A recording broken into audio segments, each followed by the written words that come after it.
Very good afternoon and a warm welcome to Trent Bridge Live as T20 Vitality Blast action continues here at Trent Bridge, and I'm delighted to say that joining me for this fixture is a former Outlaw and current the Blaze assistant coach. Have I got that right? So you got that right. Have I got that right? Assistant coach of the Blaze, I should maybe have said. Luke Fletcher, I'm sure everybody that's watching this recognises you.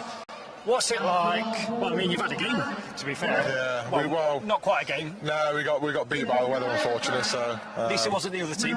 Yeah, exactly. No, listen, 2 points on the board. So. Yeah, it's been a frustrating day here at Trent Bridge, really, because the rain's been falling on and off. The Blaze got on. Good start, really. Took a wicket early doors. Did well, yeah. We started really well. The bowlers, stuck to the plans and executed really well. So it's a shame, really. We couldn't even get a 5-over game in. But the heavens open, and thankfully it's dried up now for the lads to play tonight against Leicester. So did you, right? I mean, we've been lucky, haven't we? We've been lucky. You've just zipped up your top. I've got a jacket on. We've both said it's a little bit nippy. Yeah. So right, everybody, to bring you up to date, it is the Leicestershire Foxes that are in town against the Not Outlaws.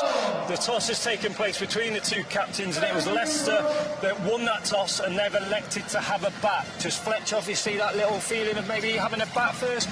Maybe thinking there's no more weather around. What's your kind of view on that? I'd have said so. Yeah, I think it's a wicket that's been played on 3 or 4 times, I think. So it's quite dry. So you want to make first use of that. Especially with some of the spinners, the spin options that Leicestershire have got in their attack as well. So yeah, I think you're right. The weather seems to clear up, and I don't think by them batting first they're expecting any more rain coming in. So I think both teams would have done the same. Now, you've been a part of many T20 games here at Trent Bridge. Outlaws historically have been favourable for chasing, and we'll get a chase later on. But do you think that's sometimes good to know that you've got a target and you can go out there and maybe plan how you're going to try and get that target? Well, it depends how you're playing. Confident teams will always back themselves to chase, especially at a ground like Trent Bridge. It's quite hard to contain, really, to stop the boundaries. So yes, having said that, things haven't gone so well this year for Not. So listen, it's obviously been a tricky competition so far without sounding too dour about it. The way I see this game now, obviously Notts need to win 4 out of 4. The pressure's almost off in a way. Just go out there, express yourself, and enjoy it for what it is. You're playing your local rivals at Trent Bridge, back at home. Go and enjoy yourself, and what will be will be. It's not gone to plan so far in this campaign, but that's sport sometimes. It certainly is. Right, we'll talk about that a little bit in a minute, but let's just tell you about the selected 11 for this fixture against the Foxes, and of course it is led by the captain, Joe Clark. Opening up with Joe Clark, when the time is right, will be Lyndon James. Jack Haynes wearing number 30, high score of 89 not out this campaign. And then one change for this game, number 21, Moses Enriquez, comes back in, very experienced Aussie player there, especially in this format. Number 23, Tom Moore's 250s this campaign for Tom.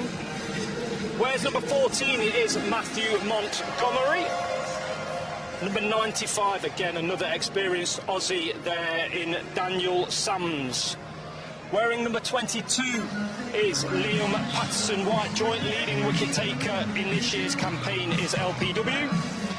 Bowls a bit of leg spin, number 31, Calvin Harrison. Hi, mate. And then number 7 is actually facing his brother this afternoon. It is Farhan Ahmed.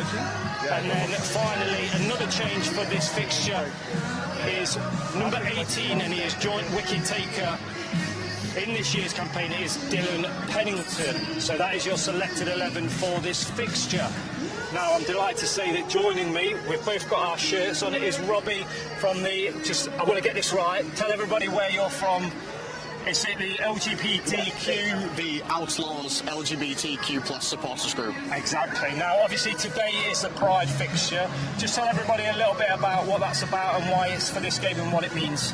So it's just about representing the LGBT community, showing solidarity to the community, and just making sure that everybody who comes to the games feels included and knowing that it's an inclusive area where they can be themselves and feel secure in the environment. Yeah, exactly. And cricket is a game for everybody, so that's something that we obviously want to plug here at Trent Bridge. So just tell everybody at home and everybody that's watching some of the work that you do out there in the community. So over the past 3 years, it's mainly just been building up the supporters group, but we have recently just expanded into doing net sessions for the community to come along to have a trial, and with the hope of building an LGBTQ team in Nottingham. Fantastic. Are you a bowler, batter? Do you play a bit of cricket yourself? I do. I play for Radcliffe Sloggers and British Geological Survey. I prefer fielding. But that's a very unusual. You don't get many people that say they prefer fielding. I just like running around the boundaries, stopping, attempting catching, but I dabble in batting and bowling as well. Bit of an all-rounder. People say that, yeah. Yeah, we'll go with that. Sounds good, doesn't it? If you say you're an all-rounder, it means you're quite good at everything. Just finally, so from the supporters group, you said that you've started to introduce that. How many members have you got? Is it growing? Is it something that's looking very positive? Yeah, so we've currently got 138 members in the group, and obviously from last year coming to this game, it has expanded quite a lot from that. So we're hoping to build it more and more and get the word out to Nottinghamshire that we're here for you. If you want to join us, feel free. Come along to events like this on this absolutely beautiful ground and watch the Outlaws. Hopefully come back with a win. Fingers crossed. Just finally, tell everybody that if they want to contact you, where they can find you and so just search for Outlaws on Facebook, on X. I believe that on the screens today there will be some QR codes for you to scan for each of that. And there will also be an email address on there to contact us as well. And I think you'll find everything on the Trent Bridge social media as well and on the website. Well, Robbie, it's very nice to meet you. Thank you very much, and obviously good luck with all the work that you do. And I hope today goes very, very well for you. Thank you. All right, thank you. I'm going to get Big Fletch back in as well now if you'd like to join us. But thank you, Robbie. So if you'd like to know any more about that, obviously go onto the Trent Bridge social media accounts, and you'll find loads of information, and obviously on trentbridge.co.uk. But the big man has rejoined me there. A couple of changes in the 11. Moses Enriquez come back in. Times never seem so good, so good, so good. I can't even sing it. We planned, just like into the secret, we planned all the guests for this T20, and we're playing against the Foxes. Come on. But no, yeah, those two changes. Dylan in for Ollie Stone. Moses comes in for Freddie McCann. Very experienced Moses, but obviously he's had a little bit of a niggle and stuff like that. But Dylan Pennington, from a bowler's point of view, what do you think he could maybe bring in for this? Maybe opening the bowling as well. Yeah, he's definitely got a lot of pace. I think he's probably, you look throughout the competition, he's got a bit better. And I think Stoney, to be fair, is coming back from an injury that he's had for a considerable amount of time, and it's always difficult backing it up.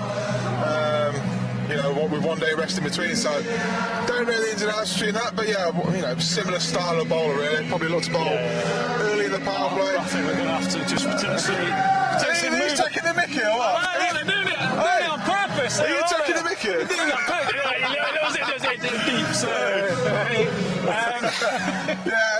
They'll play a similar role, a couple of the power play, and maybe a potential option at the gap as well.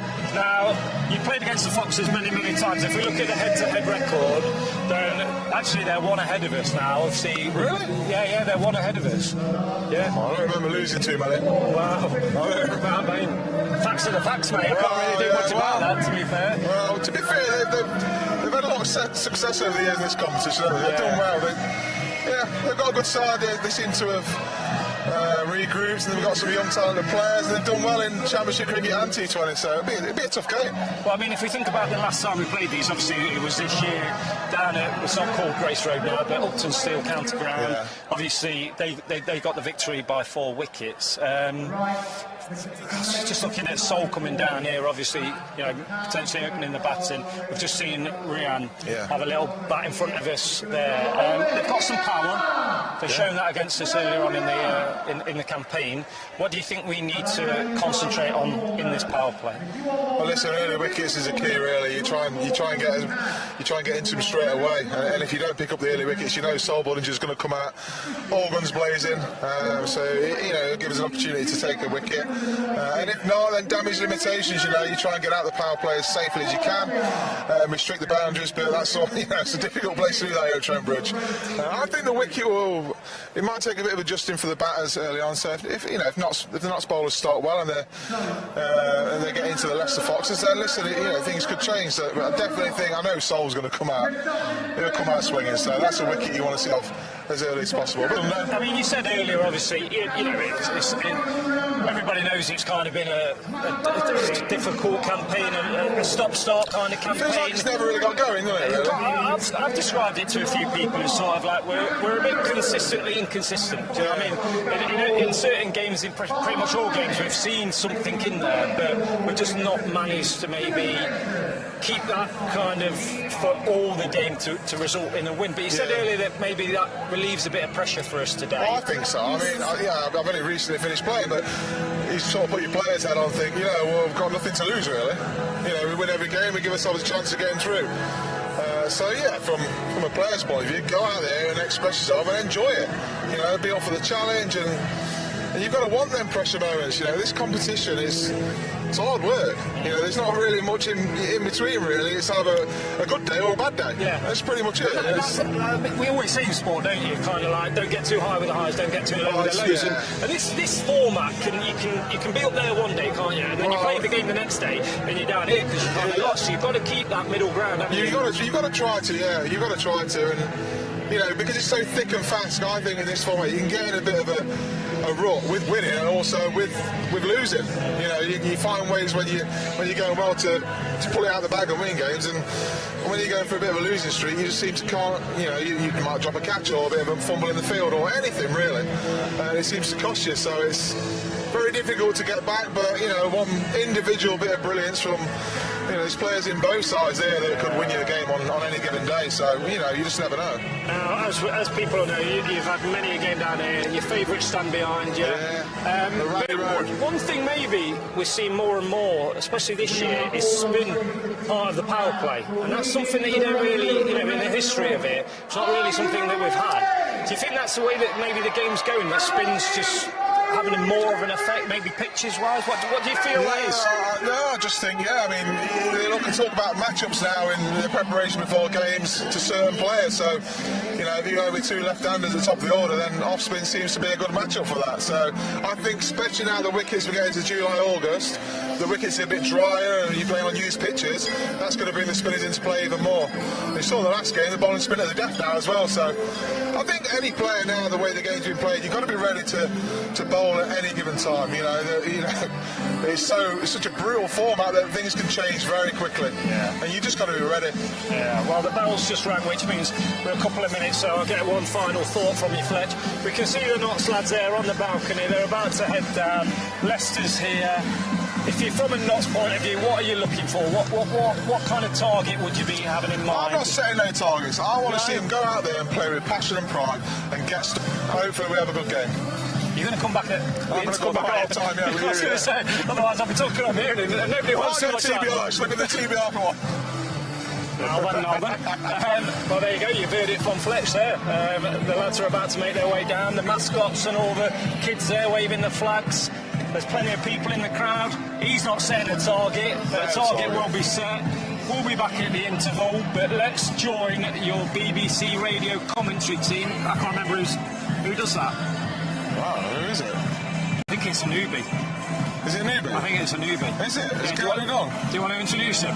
Keel Van Volleron. That's his name. Keel Van Volleron and Dave Bracegirdle. Live on BBC. There you go.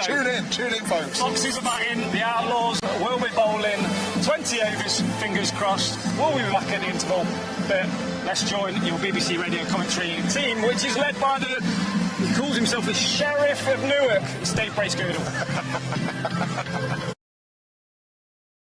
I can tell everybody that I'm just going to get it the backwards way on, because on the big screen it's saying the Outlaws lost the toss and will field. I guess the correct way of saying is that Leicestershire Foxes won the toss and have opted to bat first. We are now a triumvirate. I've been joined in the commentary box, the other side of Kyle, by, according to the Landlord, Dave Bracegirdle. Oh, it is, yes, it is.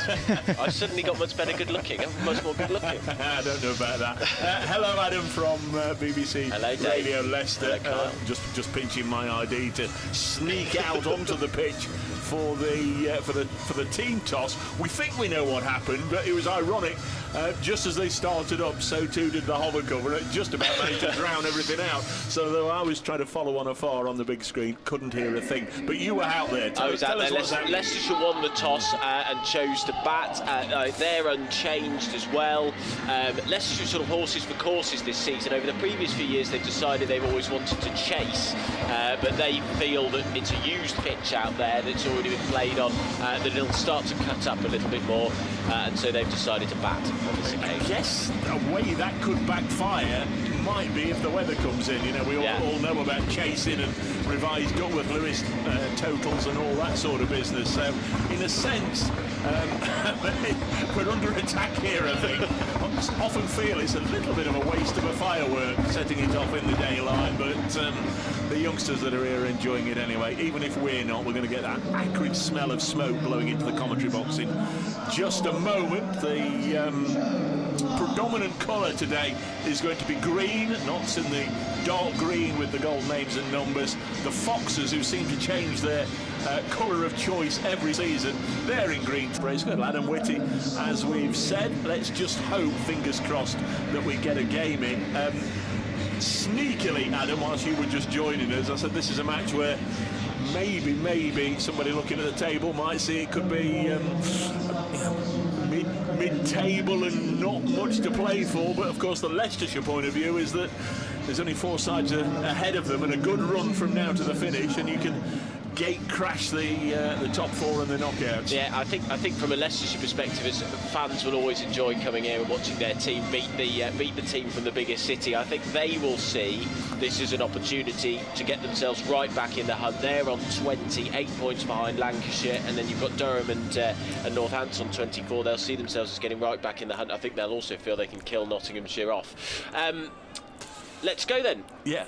It will be Pennington to kick us off from the Radcliffe Road end. He's up to the wicket and bowls to Rishi Patel. It's Patel and Budinger, the standard openers for Leicestershire.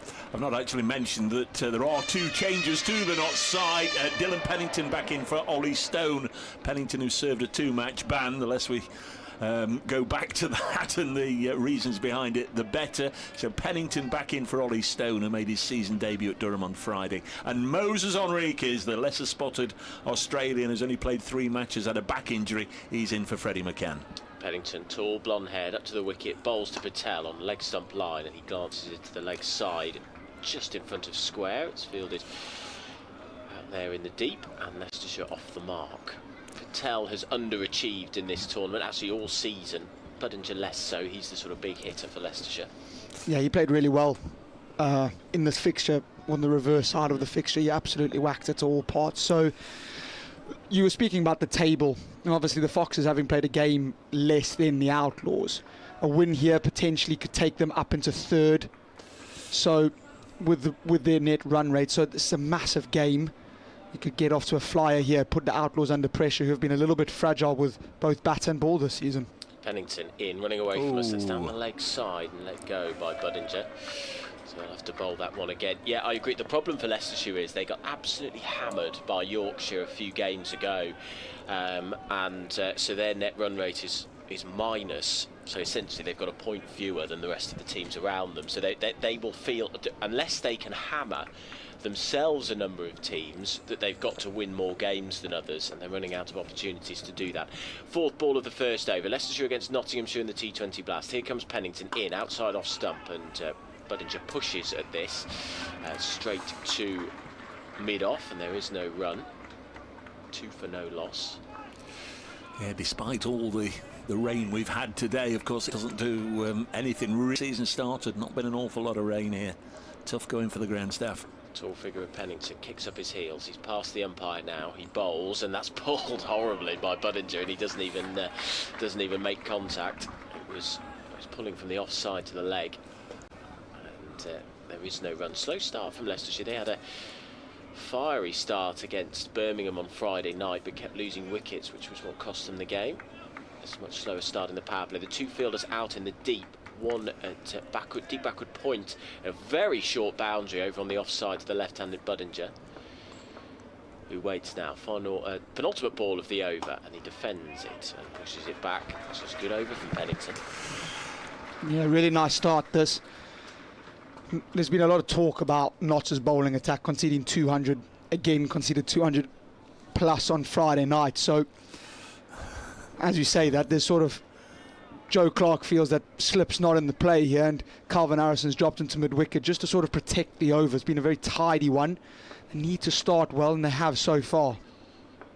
Here comes Pennington, final ball of the over, and Budinger tries to flash at that and misses it, trying to utilise that short boundary on the offside, and you can hear what the crowd at Trent Bridge thought of that. Good over from Pennington, just 2 conceded off the opening over. Leicestershire having won the toss and chosen to bat, the 2 for no loss at the end of the first. Yeah, decent start for Notts, and good to see Dylan Pennington back in action. He's thick in conversation with umpire Michael Goff at this end, at the end of the over. Could be reminiscing about old times, who knows. Our other umpire at the far end, Graham Lloyd, who this year has joined the international panel, son of Bumble, of course, young Bumble they call him.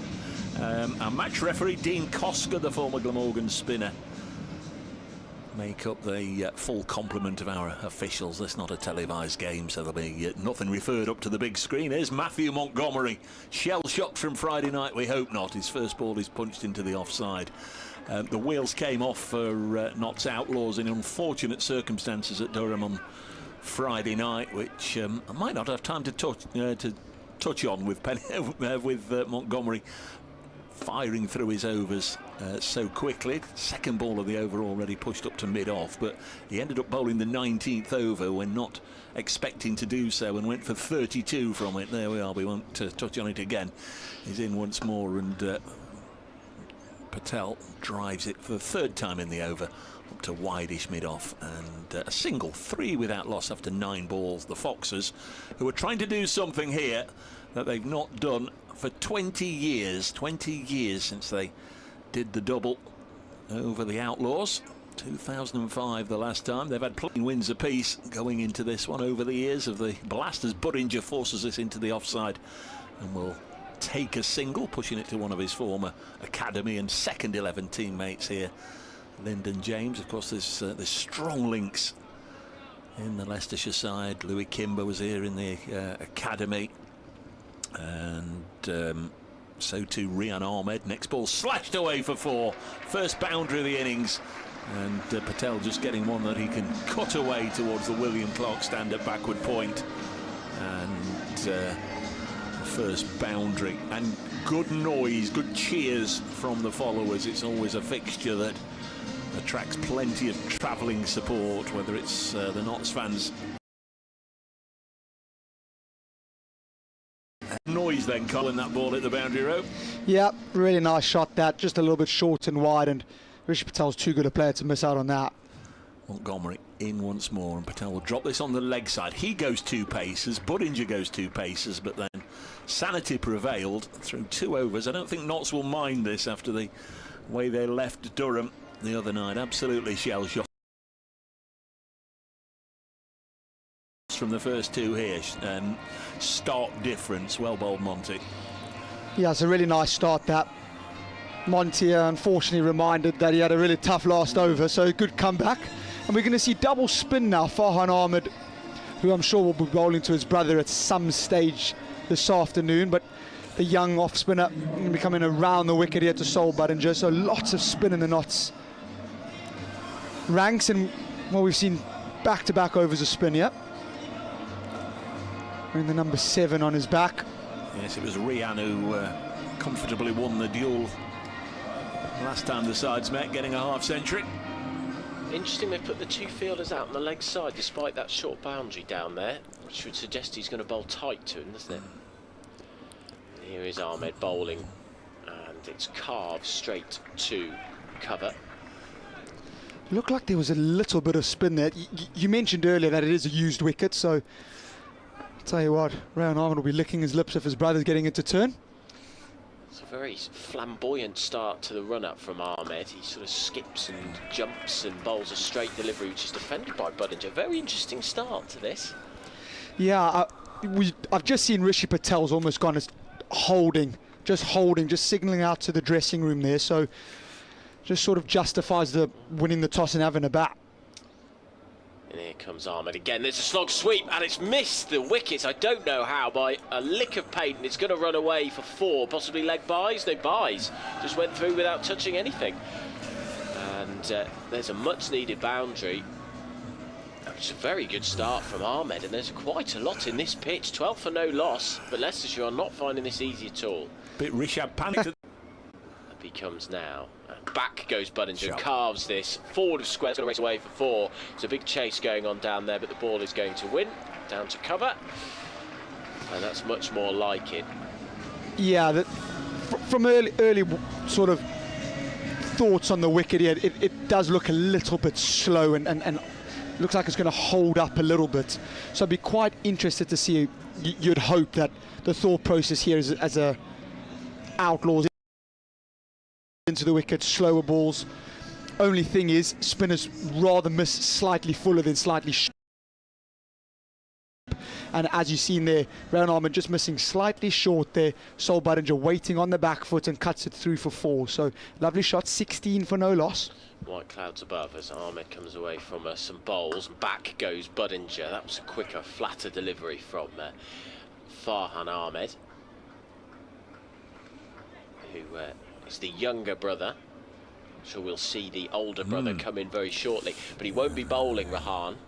He's got a side issue, so he's just batting.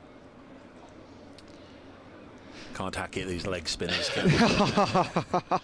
Feel free to have a pop at leg spin anytime you want, Adam.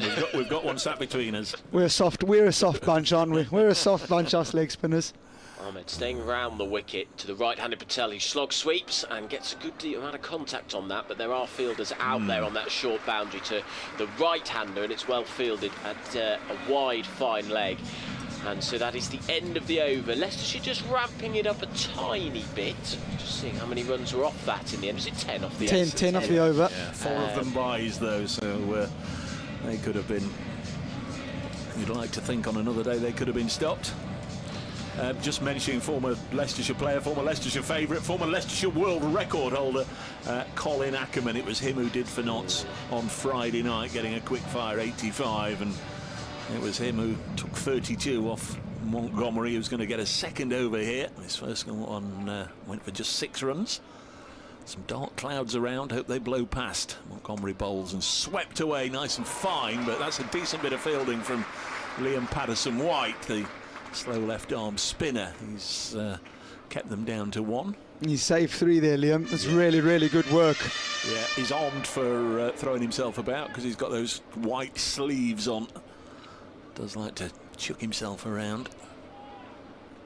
Yeah, starting to get a little bit darker now. Still no sign of the floodlights coming on, though. There's Montgomery. To bowl to Budinger, slams it back past Montgomery's right ear and down the ground at... no pun intended, but a great rate of knots straight down to the unprotected straight boundary. And Matthew Montgomery had a little word with the skipper Joe Clark there, maybe about pushing somebody out straight for Budinger. This is the we're getting all sorts of colours up on the screen for this game. This is Notts Outlaws Pride match. I think virtually everybody in the ground. But a free Budinger drags this on the leg side and just gets a single. Sol's tried to hit that over the Smith-Cooper stand there. That's how sort of where he's shaping up. Again, just stops a little bit in the wicket, inside half of the bat out to square leg, and they scamper through for a very casual single. 24 for no loss. Pleased to see Budinger getting regular cricket and yeah, that's good. Churning out some good scores. He only played 9 T20 matches for Notts. Everybody knew he was quality, but forcing him into the side was always a problem. And now Patel cuts this one for 4 to backward point. Rishi Patel just starting to up the ante. He's been ticking along first couple of overs in 2nd gear, and now he might not have hit 6th, but he's certainly somewhere between 4th and 5th gear. Nice cut shot from Rishi Patel. Just backed away, gave himself some room. Lovely shot. When you've got the field like that, Kyle, I was just looking at it, as if you give any width, it's going to get punished because there's nobody out on the offside. Montgomery in again. 28 without loss in the 4th. And this is push to Wideish mid-on. There is Patterson White, who always seems to be in the right place in the field. Again, keeping them to 129 without loss. It's been a pretty filthy day weather-wise, and not really much evidence of any blue sky coming this way anytime soon. Let's just hope the rain clouds stay away. As Montgomery bowling round the wicket, and this chipped over Patterson White by Sol Budinger.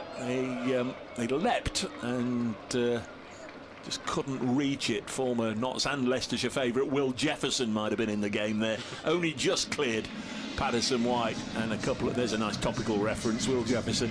Patel on 13, Budinger on 13. We've had 4 overs at Trent Bridge here on BBC Radio Leicester, BBC Radio Nottingham. 31 without loss. Adam Whitty in a moment. Now more thoughts from Carl van Vollenhoven. Yeah, again, we've seen a few times now just the ball stopping on Sol in particular. He's tried to get this away to the short leg side boundary and sort of leading edge, and it's flown quite some distance. I thought potentially could go to hand there, but Dylan Pennington's going to continue from the Radcliffe Road end. He's bowling to the right-handed Patel, who faces a slower ball and decides to play it late behind square on the offside. It's fielded by deep backward point, and Leicestershire move on to 32 for no loss, so that run rate's 7.6.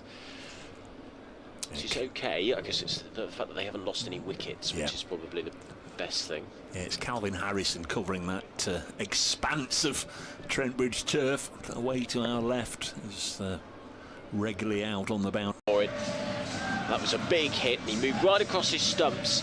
Pennington sort of bowled the perfect delivery for him, just a little bit back of a length, and Budinger's very strong in that area, hoiking it to Cow, and gets 4 runs for it. 36 for no loss. Budinger onto 17, Patel 14. That's a lovely shot. Sol just walked across his stumps there, and perfect line, perfect length for him just to help it up. Away from his stumps and flashes it to extra cover, and there's a shot at the stumps because it was misfielded. They weren't going to go for a run because it was hit straight to the man there, but as it was misfielded, and there's a sore finger there from, forgive me, I'm not sure Captain who that Clark. is it Clark?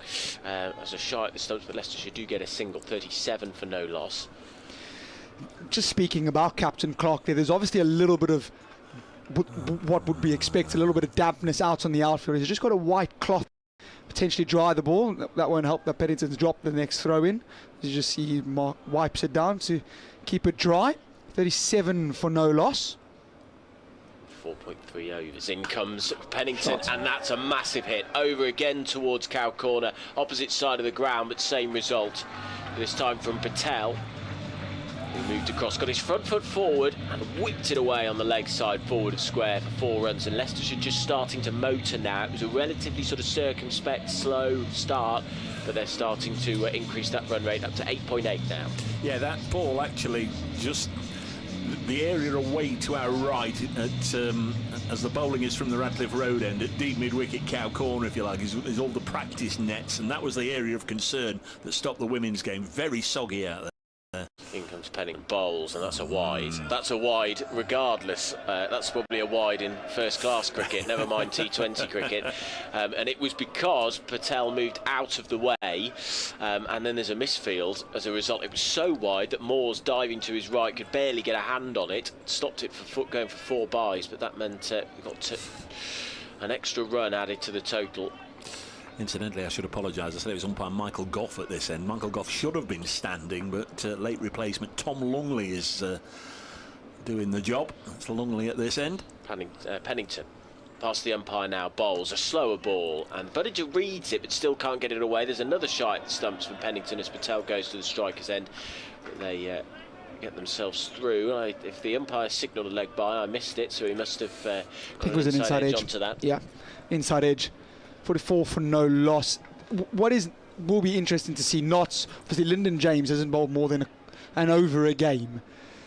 You've got Pennington and Sams, the 2 out-and-out seam bowlers. The rest is really spin. I can't imagine Moses and Reeks is fit enough to bowl, so that's one thing to look at. Pennington in, it's chipped in the air. It was a bit of an aerial drive. I think Patel just pulled out of it at the very last minute, which meant that he didn't just sort of lob that up to cover. He gets a single square of the wicket on the offside, and that is the end of the over, the 5th. 45 for no loss. opposite to Friday night, where they came out of the trap, flying out of the traps, and got 70 odd in the power play, but lost 4 wickets in the process. So today they've obviously decided to go a lot slower, be a bit more careful, but then ramp it up as the power play goes along, and that's been a lot more successful. Yeah, and Notts have tinkered with their plans as well. We still haven't seen Daniel Sams bowling. He's generally bowled at least 2 of the opening power play, and of course Sams had an horrendous time of it up at Durham, was eventually taken out of the attack. The umpires took him out of the attack. After a little bit of drizzle, he bowled 2 head-high beamers, so he couldn't bowl anymore. There's Farhan Ahmed from the pavilion end, the broad end bowls, and Rishi Patel's tried to hit it into the building site down at the far end. It's gone for 6. One bounce just shy of the advertising boards, but that was a nice clean pick-up. There's no fielders there, straight behind the bowler, and the Foxes' 50 comes up at the start of the 6th over, last over of the power play, and they might just put the hammer to the floor now. 51 from 31. Yeah, it's a really nice shot by Rishi Patel. He hits the ball so well straight. I really would like Farhan Ahmed here to bring square leg up. Obviously, it just sort of, which is exactly what he's going to do, and drop long on. I just feel that it's a much better option. Let Rishi Patel get down and sweep it. If you're bowling straight enough, it's a really big wicket-taking opportunity, whereas running down and hitting over his head is fairly easy on a good wicket. That's one of your better calls, Coach. That happens straight away. Oh, maybe not. To just where the fielder was. Maybe not. Not so good, Kyle. Maybe not. 55 with Outlaws. Rishi Patel toying with the Notts bowlers and indeed with our summariser. Oh dear. Shot. I felt really good when they did that. Still a very good shot. I think, to be fair, if he was still out, I think it still would have split the 2. So I think your embarrassment is saved, actually. Oh gosh. 55 with Outlaws, so 10 from the first 2 balls of the over. Rian Ahmed in again. Now a reverse from... Oh, this is outrageous. 4 runs, and it's the right time to do it from Rishi Patel. 6-4-4, and there we are. If you needed further evidence to my earlier call about the number of Leicestershire fans here, already a little bit of Leicestershire la la la echoes out of Trent Bridge. 59 with Outlaws. This is outrageous batting, Rishi Patel. Almost a...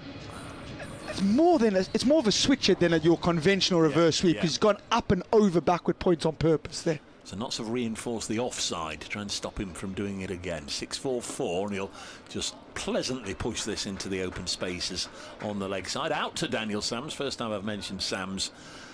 Good strong arm as always from the Aussie.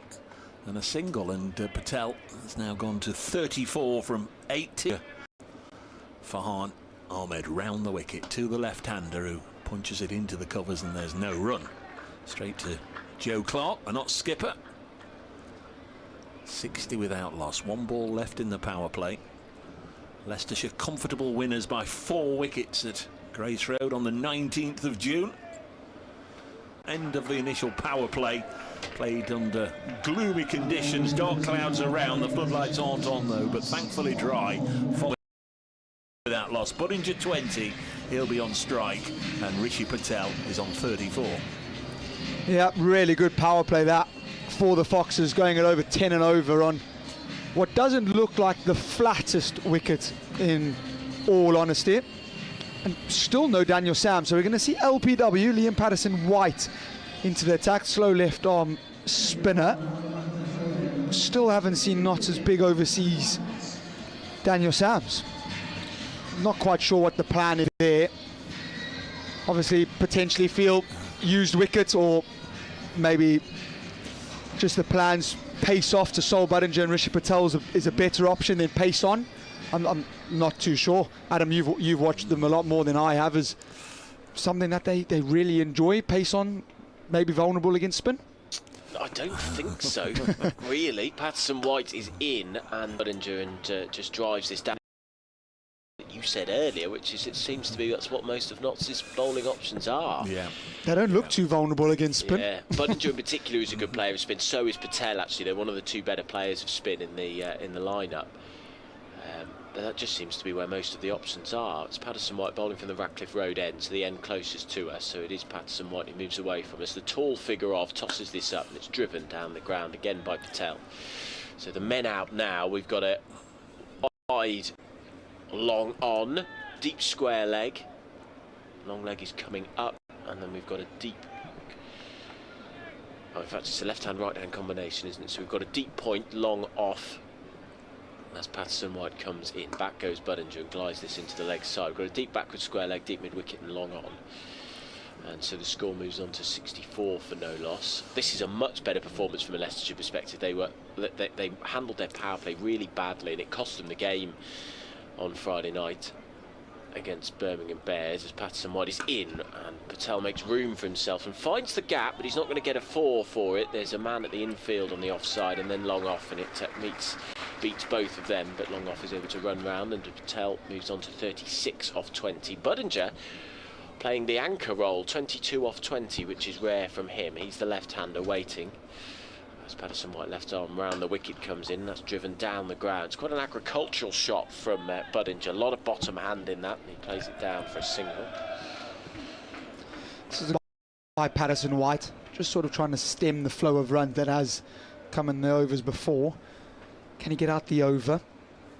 In comes Patterson-White. Patel goes back, and tries to send this into the Trent, and it hits the bottom of the bat, and he doesn't get a run for it, so that's a dot ball. So that is 5 runs off the 7th over, and as you say, Carl, Patterson-White doing a decent job of stemming the flow there. The power play and the fielding restrictions ending, and already Leicestershire finding it a little bit more difficult. I have to say, so this is news to me. It won't be news, obviously, to you and all of the Nottinghamshire fans listening, but the pavilion has gone.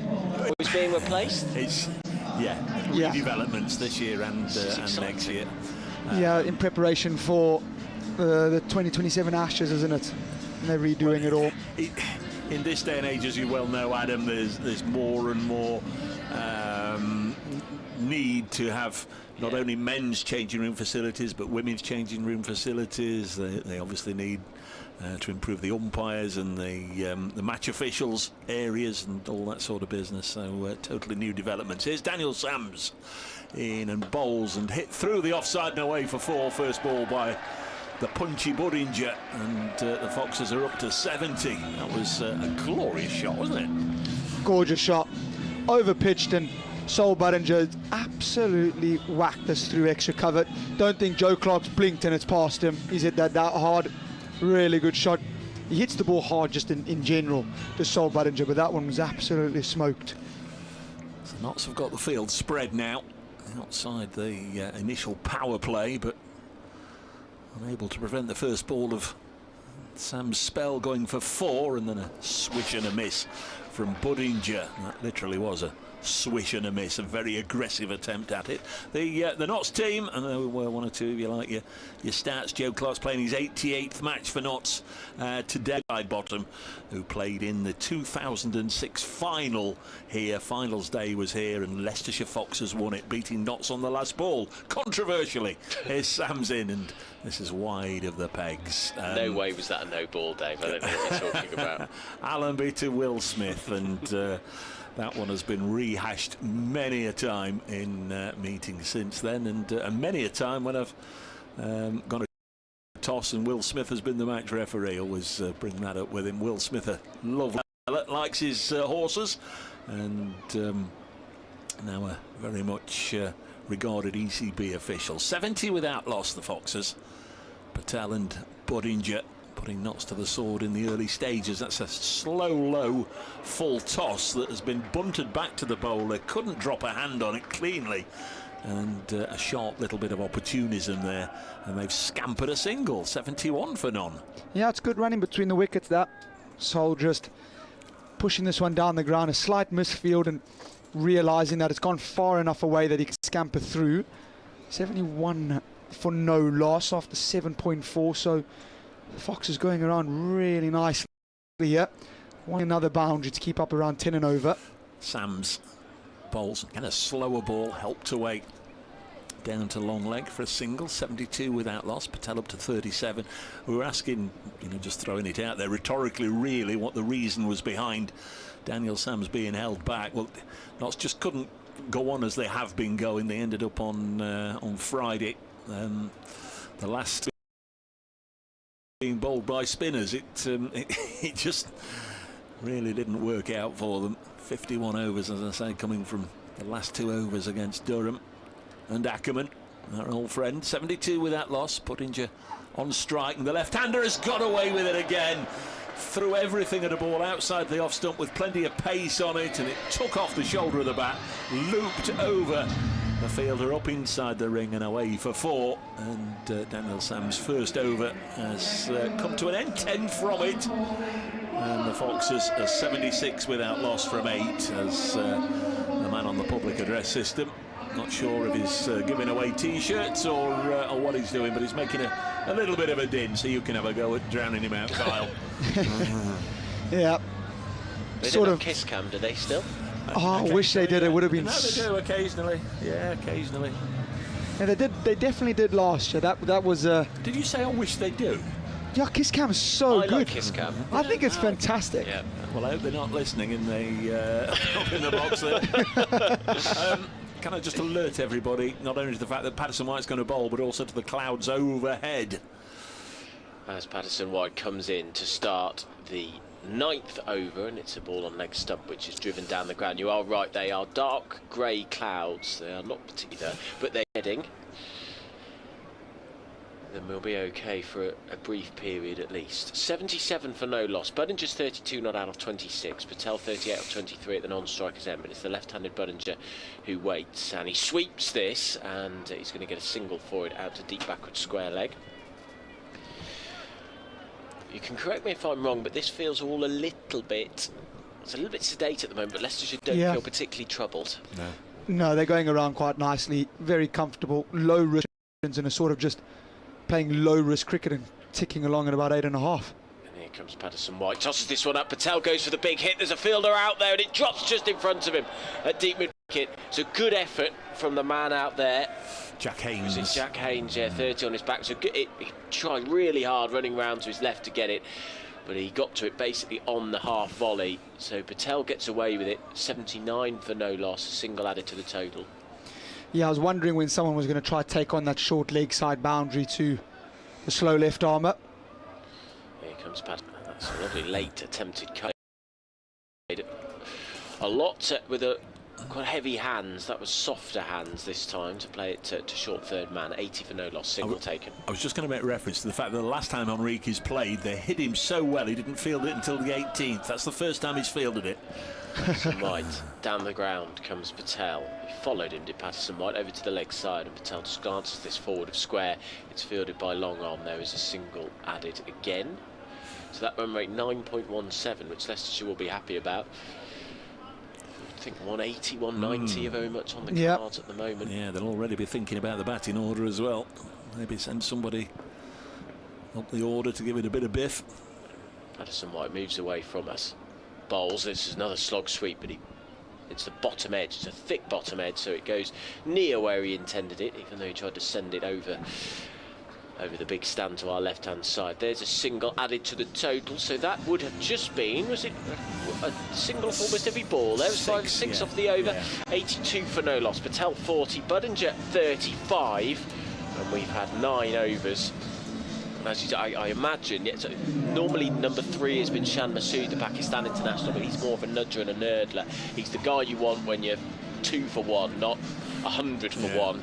So you'd think it might be Kimber or Ahmed to come in and play with a bit more flourish, but we shall see. At the moment, these two look pretty comfortable. Yeah, these two are playing really, really nicely. Farhan Ahmed going to be brought in from the Stuart Broad end. So he's spinning it away from the short boundary. Buddinger on strike on 35. Here is Farhan in now, and Buddinger backs away. Thought he'd got some bat on it. Tom Moore's, but whether it was a chance or not seen a replay, but it's got away from him, and 83 without loss. Single taken. Now Patel on 40. Make that 46. No sooner had I let the words tumble out of my mouth. It was on 40 than it was down on one knee. Slog sweeping Farhan away into the Fox Road stand. In truth, I think it bounced off the hover cover into the Fox Road stand, but still a number of years ago now, and I guess probably, what, 8-9 years or so ago, I don't know. I think I was at Leicester when Rishi Patel made his move from Essex, played his first game, I'm sure, against Notts. Way back a few years ago, but been a very, very fine servant. Here's Fahan, and pushed down the ground for a single. That'll be 90 on the board. Really good start this from the Foxes, who won the toss. Louis Kimber opting to bat first, which might have backfired if the rain came, but they've got such a good number of runs on the board already in the first half of this innings that effectively they're taking away the risk of DLS hurting them later if there is a stoppage. Little word from the skipper to Fahan. Readies himself as ever with legs spread wide apart, and comes in and bowls to the left-hander. Just runs it to Moses Enriquez. Now he's fielded it twice in the first 10 overs. He's got these back issues that have really prevented him playing a full and active part. This is only his 4th game out of 11. Knots in the group. Captain of Sydney Sixers, former Australian international. He's a very, very fine player, but troubled by back problems as the next ball's just dropped into the covers, and an easy single for Patel to take him to 48. Made from just 26 balls. Budinger 37 from 31. Yeah, they've gone really nicely. Yeah, they've sort of really played a part together, both supporting one another. Fahan to conclude the 10th over, and Budinger a little drop and run, and nearly runs into his partner actually. Just avoided each other, or evaded each other. So 11 from that one, 93 at the halfway stage here, Leicestershire Foxes. So work for the Outlaws to do with the ball and in the field. The Foxes have certainly dominated those first 10 overs. Just very quickly, other games going on in the North Group. Could be a big afternoon for a number of sides, including Leicestershire. They could well gate crash the top 4. At Chesterfield, Yorkshire 149 for 5 after 17. That one started a little earlier. At Durham, up at Chesterley Street, Durham playing the Bears. Raining, start delayed, and they've just started at Wantage Road, Northants batting against Worcestershire. So they're the other in the north. Ways does Calvin, really, really good bowler. It's one of the ones that was tasked with bowling the last couple of overs on Friday night. You'd better look after the technical details of leg spin here, Adam. Oh, I know all about it. It's an interesting one because he's so tall, Harrison, isn't he? And he comes now, tosses this one up, big hit down the ground by Budinger. He's got all of that. There's 6 runs. Half volley first up from Harrison. And Budinger whacked that down the ground. 99 for no loss. Budinger on to 44. And if I was a Notts fan, I'd be starting to get really quite worried now. This is... They will be, but they have seen it before this season. Yeah. I was about to say, this is the norm at Trent Bridge at the moment. Calvin Harrison, not the perfect start this. And he comes now, bowling outside off stump. That's another half volley. That's driven down the ground, and Budinger slightly edges that. He cloths it out into the offside. They get 2 out to cover. I think he was trying to play that straighter. But there's the 100 up, 100 for no loss. It's taken them 10.2 overs, the run rate just under 10 and over. And Leicestershire cruising at the moment, and at some speed. It's been an impressive start, probably their best batting start of the campaign, and for some time beyond that as well. Harrison it is, moves away from us. Another half volley, and Budinger opens himself up and tries to slog sweep this. Doesn't time it perfectly. It goes out to deep mid-wicket. He gets another single. He moves on to 47. And it's the Leicestershire fans who you can hear down below us. Very much so. Quite rightly so. They've played absolutely beautifully. Here is Harrison again. This one's shorter, and back goes Patel and plays it safely and sensibly down the ground. I like his wheels actually. He's got lovely bright red cricketing shoes on. It's a bit garish with the green though, I would say. Yeah. It's flair though, isn't it? All the cricket is about flair and exuberant natures. Right-handed, right arm Bolt spin from Harrison, and it's as you say, Carl, tight to the wickets, off stump line. Decent late cut from Budinger, the left-hander, who goes on to 48. Both of these two, one shot away from a 50. Patel 1 run away from a 50. It would be Patel's first of this T20 Blast campaign. In comes Harrison. Oh, it's a beauty! Orthodox leg spinner, pitching on mid and off and moving away. Got a bit of rip out of that. There's the used pitch for you. That was a lovely end to the over after a poor start to it. 104 the score at the end of the 11th over. Patel 49, Budinger 48, and 11 off that first Harrison over. Well, you can correct me if I'm wrong. I feel like that score says perhaps more about Notts than it does about Leicestershire. Yeah, I was about to say, this is not 104 for no lost wicket. We've just seen Calvin Harrison bowl a ball on middle and leg, and Tom Moore's has taken that outside off stump. So it's not an easy wicket. I feel potentially maybe a little Montgomery to continue here. Yeah, 2 overs for 19 for Montgomery. Bowls now and cut away by Budinger. So pint for the marker, as they used to say in the pub when we were playing darts years ago. They're both on 49, 105 without loss. Yeah, a generation of Notts fans, of course, have seen Notts with death bowlers like Jake Ball and Luke Fletcher, the pace-off options with Stephen Mullaney and Samit Christian coming on, getting a wicket when one was needed. None of them here. Oh, this one's got through. Both the batter and Tom Moore's again. Let's have a look at Young Bumble. Umpire Graham Lloyd signals a bye. So it's missed every. How's that missed? How's that not bowled him then? Don't know. Tom Moore's actually with bright scarlet gloves this evening or this afternoon. It feels like evening, doesn't it? Gloomy. 106 without loss, and Budinger will drop this one and go to a splendid half century, which he will enjoy, of course, very much, both for what he's doing for his current side and, of course, coming up against his former side. Born in Colchester in Essex, spent a lot of his youth in Australia and came back and had many years trying to get in the Notts team before really finding his spot at Leicester, and followed by Patel pushing it into mid-wicket for his 50. Budinger slightly slower, 38 balls.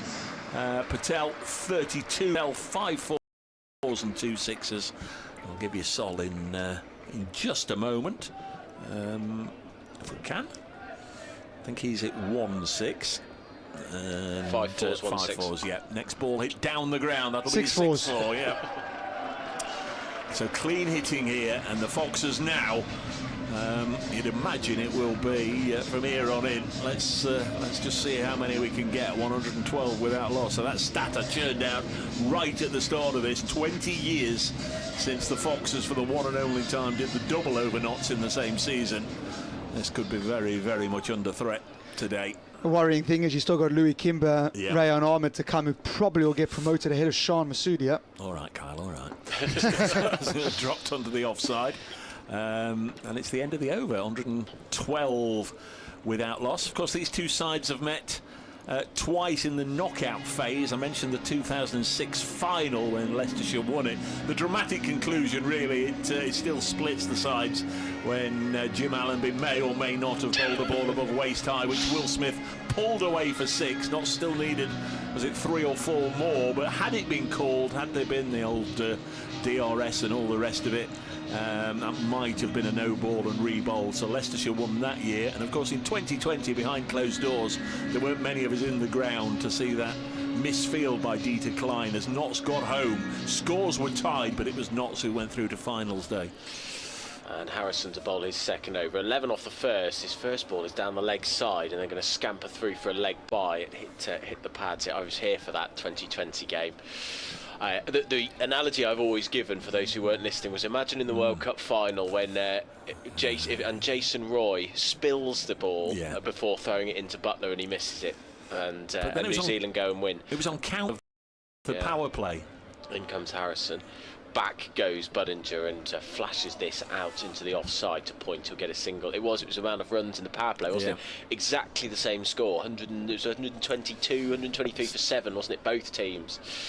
And one on the amount of runs scored in the power play. I think, was it something like the boundaries were exactly the same as well? It was we went a few tallies down. Harrison bowls down the pitch, comes to a tally's been stumped. Orthodox leg spin bowling, tossed it up, and then got quite a bit of rip on the ball, and Patel was all at sea. Moore's ripping the bails off. There's the first wicket for Nottinghamshire. It's been quite a while in coming. 114 for 1, and Patel goes for 51. Now, I did want to say this to you both. Leicestershire have got a few 50s in this campaign. Budinger has now got the highest total of anybody in the T20. I think this is the 6th 50. The top score is 55 not out. They keep getting players to 50 and then out. Wow. Before the start of today's play, the highest score was 52, and it's been a real problem that nobody can go on and get Big Daddy scores, 80s, 90s, win the game on their own. Big smile, wicket for a leggy, big smile. Yeah, you got to. That's really well bowled, to be honest with you. We saw it last ball of his Calvin Harrison's first over, the real big spin. I wouldn't mind him to try go a little bit slower here to Rayon. First ball, potentially try get a leading edge, get one to spin past the bat, might sort of discourage Rayon from running down the wicket. He does run down the wicket quite a lot. Again, a very aggressive player is Rayan Ahmed. Leg spinners don't like getting out to other leg spinners, I must say that, because I hate it. Here is Harrison, tosses it up and drips fixture of Grace Road a few weeks ago. Batted beautifully. 52. Faced his younger brother as well, which I'm sure we will see, although Farhan has had 3 overs, so I wonder whether he'll get brought on with Rahan at the crease. Here comes Harrison. This one is dropped back. That was the googly. Came back in towards. Here we go. Listen here. What Calvin has done, reasonably wide and allowed Sol to free his hands. He's gone really tight to the stumps and into the wicket to sort of try take away Sol's big swinging arc, which tends to hit it quite far when he hits it, as all Budinger. And here comes Harrison. Ahmed comes forward again and plays a very orthodox, almost forward defence, trying to just glide it away on the offside to get a single, but there's 2 men there. He's bowled very well, actually, to avoid the sweep to that short boundary on the leg side to the right-hander. So that is the end of the over. 116 for 1 is the score. That a better over from Harrison, and the Notts have got their first wicket, but are still under a huge amount of pressure against Leicestershire. I had to smile then, Carl, when you said he needed to take a little bit of pace off. As I mentioned off air to him, I was talking to Kyle's former coach in the week, who told me Carl van Vollenhoven would certainly have made it. He played a few games for Warwickshire. Had he just a little bit quicker. Well, Curbs, you know slow is better nowadays. It's not all about how fast you can bowl.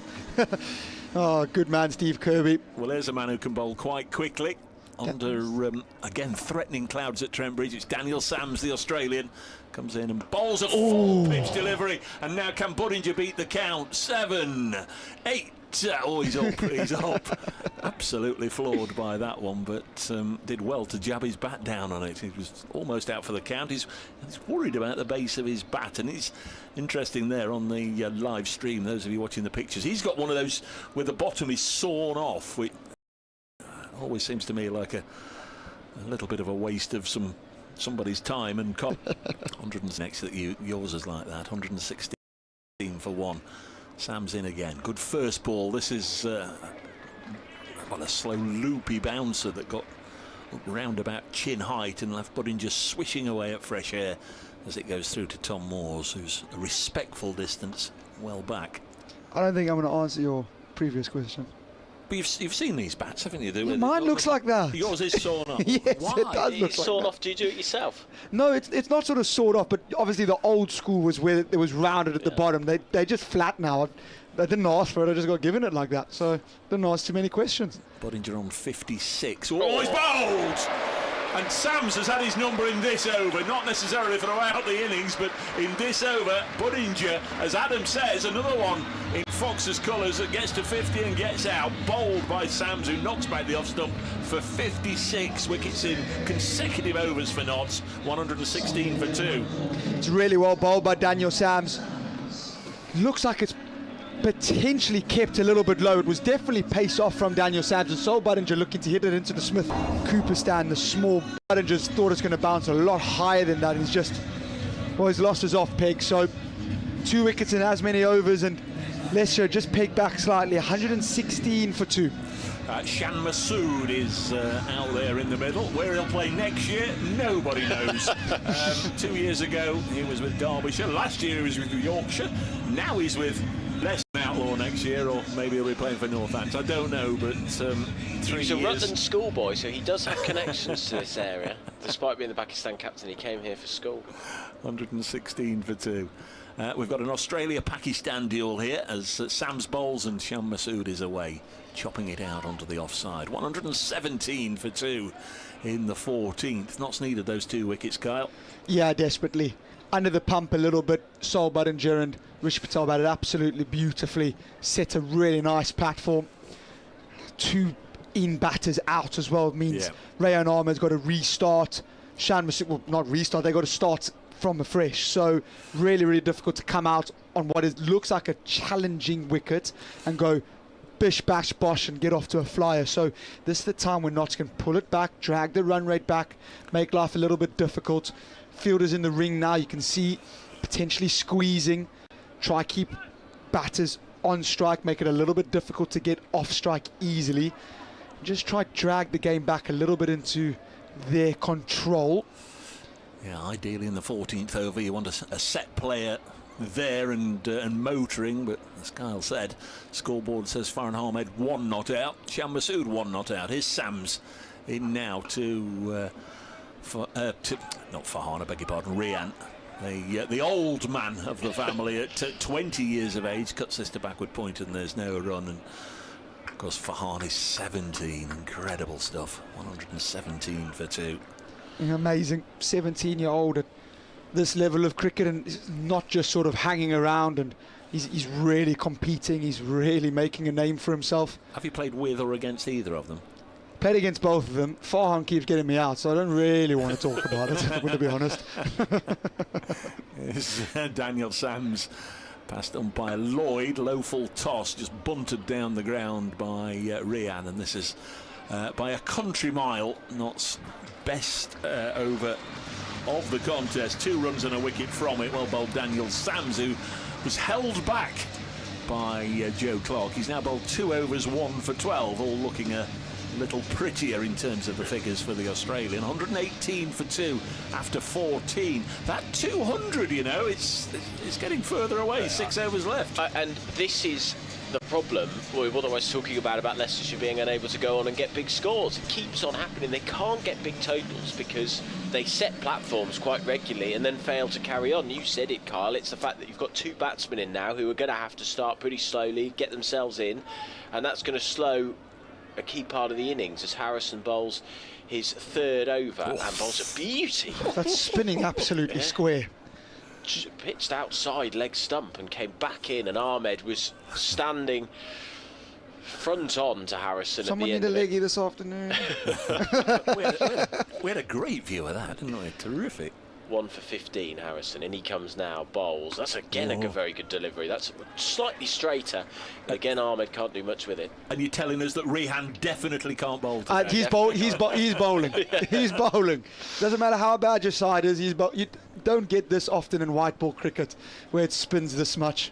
Harrison in. Ahmed comes across the stumps, but Harrison follows him and bowls outside his off stump still, and he cuts it into the ground. Leicester's run rate slowing up quite dramatically. 119 for 2, halfway through the 15th over. But Adam, this is, you've mentioned it, no one really kicks on past 50. That will frustrate Alfonso Thomas. They speak about going bang bang so much, and they've just gone bang bang there. 2 set batters gone. It looks difficult to come and start. 119 for 2. Harrison reverse sweep from Masood. It's a great shot for 6. What Over towards that short boundary. It's caught on the second attempt by a man in the crowd who takes the applause. What a great effort. It was juggled by a man in a red sweatshirt off his seat to catch it. It was over towards that short boundary. Great shot, great catch. 6 runs, 125 for 2. That's such a good shot. It's such a low risk shot. When the ball is spinning like that, people just say, bring out the broom, get the sweep out. Just sort of created a well, you normally say he'd have won £1 million in South Africa. He would have caught it one-handed. Get yourself a bit of money there.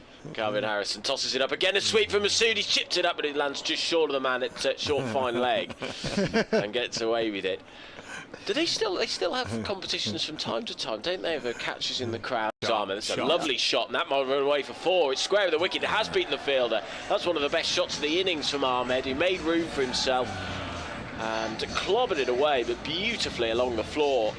Backward square on the offside. 4 runs, and that an expensive over. Harrison was just getting on top of Leicestershire there, but the final 3 balls going for 11, and the Foxes 130 for 2. 200 ambitious of me, but I think 180 might be in view. Yeah, definitely. Yeah. Just quickly, test match going on, of course, at Edgbaston, 199.6. Jamie Smith, who had that big score in the first innings, 71 not out. The reason I mention it now is generally if they're playing at Edgbaston, whatever weather they're having, we have an hour later. So there are signs that it's okay at the moment. There doesn't seem to be a deal of rain between Edgbaston and what we've got here. So hopefully we'll be okay. Daniel Sams, who bowled a really good over last time, going to come in for the 16th. 130 for 2 with Shan Masood. 8 from 3. 2 singles and a magnificent reverse 6. Here comes Sams, another one wearing those white elastic sleeves. Pulls a full pitch delivery that the Pakistan skipper bunts down the ground to Lyndon James, who's again not had a bowl today. Single taken, 131 for 2. Here at Trent Bridge, joint commentary with friends from BBC Radio Leicester, BBC Radio Nottingham, holding hands and joining up in a joint commentary across the border. What will be interesting to see if who Captain Joe Clark goes to bowl the death overs. Yeah, Pennington's got 2. Sams at the end of this will have 1. So you hope it would be Seam. Here is Daniel Sams round the wicket, cut into the offside by Rian Ahmed, straight to Joe Clark. 4 matches going on in the South Group. At Cardiff, Kent, the visitors have made just 118 for 9. That's clearly not coming under the bat there. Just started at Southampton, Hampshire 30 for 1 after 5 against Somerset. Not yet started Gloucestershire, Middlesex or Surrey. Essex late starts on a Sunday tea time for both those fixtures. Daniel Sams past umpire Lloyd in his magenta jacket, and then he's tried something just a little funky. It was a case of, well, I wonder what you're going to do and I wonder what you're going to do, and Rian was backing away and Sams thought he was going to come outside the off stump, and he's bowled it very, very wide, so that'll have to be reloaded. 132 for 2. Yeah, Ryan Ahmed's just looking to give himself a bit. He fancies that short extra cover boundary here. We saw him practicing a couple of shots to loft it over it. Joe Clark's just sat back on the edge of the ring to try to protect that area. Both openers out for was in excess of Foxes, who won the toss. We're halfway through the 16th. Rishi Patel made 51, Sol Budinger 56. The opening partnership worth 114 in 12.5 overs, and then the second wicket partnership worth 2 in 1 over. Yeah, not going bang bang, which was ideal and needed it. Let's have Moses Enriquez in the side for just the 4th time after back trouble. Sam's bowls cut into the offside powerfully by Masood. Out to Harrison, single taken. 134 for 2. It's a difficult task for these two, isn't it? They've got to play aggressively while also sort of rebuilding would be the wrong word, but they've got to sort of, they can't be seen to start a mini collapse. Just go along at 15 and over without taking any risks. Yeah, exactly. Not too difficult then. We're in the 16th. We'll have to take a risk or two sometime soon. Sams round the wicket and lifted up and over. That's a beautiful cricket shot, and I think it's gone all the way. Very, very close to the line, and it's signalled as 6 by umpire Graham Lloyd, man of Accrington, and very nicely played indeed by Rian Ahmed. 140 for 2. Can you play that one? Actually, that is one of the shots that, it's one of the only shots I can play, is the one over extra cover. I did say to early on in the that Rian Ahmed is looking at that extra cover boundary. Anything in his half, he was always going to look to go over that way, and it's a glorious shot, one of the shots of the day. Rian on to 14, 140 for 2. Sam's in again to the England Test player, and this one just keeps a little low, bounces and bobbles this way and that before reaching Tom Moore's, and we're through 16 overs now. 140 for 2, the Foxes, who won the toss, opted to bat first, had a really strong initial power play. They were 93 without loss after 10, and again I'm losing a battle to the man on the public address. So that run rate 8.75, Ahmed 14, Masood 10. Leicestershire looking to finish strongly with 4 overs to go. 180 will be in their head, but Nottinghamshire right back into this. I'd suggest anything less than 180 people will be happy with. North, they were. Patterson White back into the attack. He's going to be bowling his 3rd. Still bowling spin late into the innings though, aren't they? Yeah, not many other options for the Outlaws. Pennington with 2 overs and Sams with 1, so there'll be a lot of spin. Monty's got 1, Patterson White 2, and Harrison 1. This will be the last one, and I think they'll go Pennington, Sams, Pennington, last 3. And here comes Patterson White to start. He's over. Down the track comes Masood, hoiks him down the ground, and it's for 6. Timed that nicely, got right to the pitch of the ball, and a lovely shot straight down the ground over long on for 6. 146 for 2. Masood on to 16. These two doing a good job of playing aggressively. They're hitting the bad ball, aren't they? They're going for one big shot and over and getting it spot on. Patterson White moving away from us. He's in. Masood digs out a Yorker. Well bowled from Patterson White, who I think saw Masood opening up his body to try and crunch it towards cow corner and jam the ball right in at his toes. So the single taken. 147 for 2. The run rate at 9 and over. The right-handed Ahmed will now face as Patterson White past the umpire at the Radcliffe Road end. Tosses this up. Drives it down the ground. It's aerial, but it's going to land before Harrison down at long off to the right-hander, who's I think quite fortunate. Ahmed, he timed that so badly because it landed well short of him. 148 for 2. Light grey clouds above us. Patterson White is in. Tossed outside off stump. Masood drives it aerially, and he should get 4 for this. The fielder races round. It stops right in the pitch. That's as you were saying, Dave. It's very wet round there, isn't it? The ball just completely dropped in the pitch, and the fielder out there, Lyndon James, was expecting it to just quite comfortably race over the boundary, but it dribbled over in the end, and James made a last-ditch effort to stop it. Missed 4 more, and I thought Masood sort of outfoxed Patterson White there, didn't he? Looked like he was moving across. Patterson White fired it outside off stump, and he got driven aerially. Masood goes big again, carving it over onto the leg side. He's not going to get 4 this time. Ooh. And they were tempted with a second, but Ahmed sends him back. Yeah, there's not 2 against Daniel Sams as a golden rule. He's got the strongest arm I think I've seen in the current game. Yeah, it's an absolute bullet out there. Masood definitely showing his intentions. He's 22 off 9 yet. And here comes Patterson White bowling to Ahmed, who plays a straight delivery straight back at Patterson White into the leg side and gets a single. So that is the end of the 17th over, a relatively expensive one in the end. There's 14 off it, and Leicestershire ramping up the pace just as they needed to. These two have done a very, very good job, actually. Masood 22 off 9, Ahmed 16 off 14. Leicestershire with 3 overs left, 154 for 2.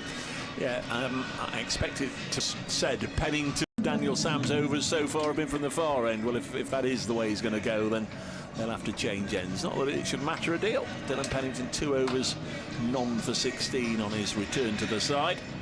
In this battle of the greens, not the dark green. Leicestershire much lighter and brighter. Those pads of Rian Ahmed, vibrant green, whereas Sham Masood's, they're almost baggy green, aren't they? They are. Different colours. Louis Kimber always wears bright green pads. He's almost luminous, his luminous green. So it'll be Pennington, the fair-haired former Worcestershire bowler who last year was called into the England Test squad and carried drinks all summer. So Notts didn't have him, England didn't have him. He comes in again and bowls short, pulled away down to long leg, catching chance, well taken. No, for Farhan Ahmed didn't know where it had gone. I think everybody, including myself, thought he'd got it, and he actually dived forward, and it was somewhere under his body. He didn't have it cleanly, and they got back for a couple. 155 for 2. Dropped his own brother. Yeah, dropped his brother. Yes, that's a very, very good point. Like the spectre of Christmas pasts and Christmas to come, it's just got all dark and gloomy in the back of the commentary box as the Blaze bowling coach Luke Fletcher just pops in. 155 for 2. Can we? Hate to do this to you, Kyle. Can we just bring the great man on for a second? Absolutely. I just want to get his thoughts on the day so far as Pennington comes in. Bring Kyle back in just a moment, our resident leg spin expert. This is wide of the off stump.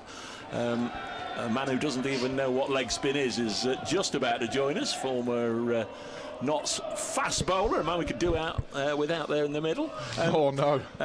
Blaze bowling coach, your side must be very disappointed that you didn't get a game in earlier. Yeah, we started so well, and I think everyone was a bit deflated of that. They called the game off. So yeah, we've had 2 games called off here now, Somerset and Durham, so disappointing. Pennington bowls and Sham Masood digs it out. Get it in the hole, get it in the hole. So you're getting excited there. Yeah, I don't see enough of it these days, do we? No, you and Jake Ball could regularly put it on a sixpence right up in the block hole. Well, we've been in all the stands as well, Dave, as you know. There's a few tiles on the law there that's been chipped off now bowling. Any memories, matches against Leicestershire past Yeah, as we're doing a joint yeah. commentary with our friends? Some good games, yeah. Always rowdy, all the Leicestershire fans sit in the Helm Road. We can hear them today, yeah. Yeah, they're all. Yeah, no, I've had some great times playing against Leicester. 157 for 2. Yeah. Wicket boundary, they'll come back for a couple more. 159 for 2. I can't remember, Luke, you're in and out the squad at various times. The quarter-final here, the D Klein missed field. The COVID one. Behind closed doors, were you playing in that one? No, I wasn't. No, I pinged an ab. So I was quite happy with that. An ab? I was quite happy with that. I thought, I have got abs then. I must have abs if I ping one. They are there somewhere.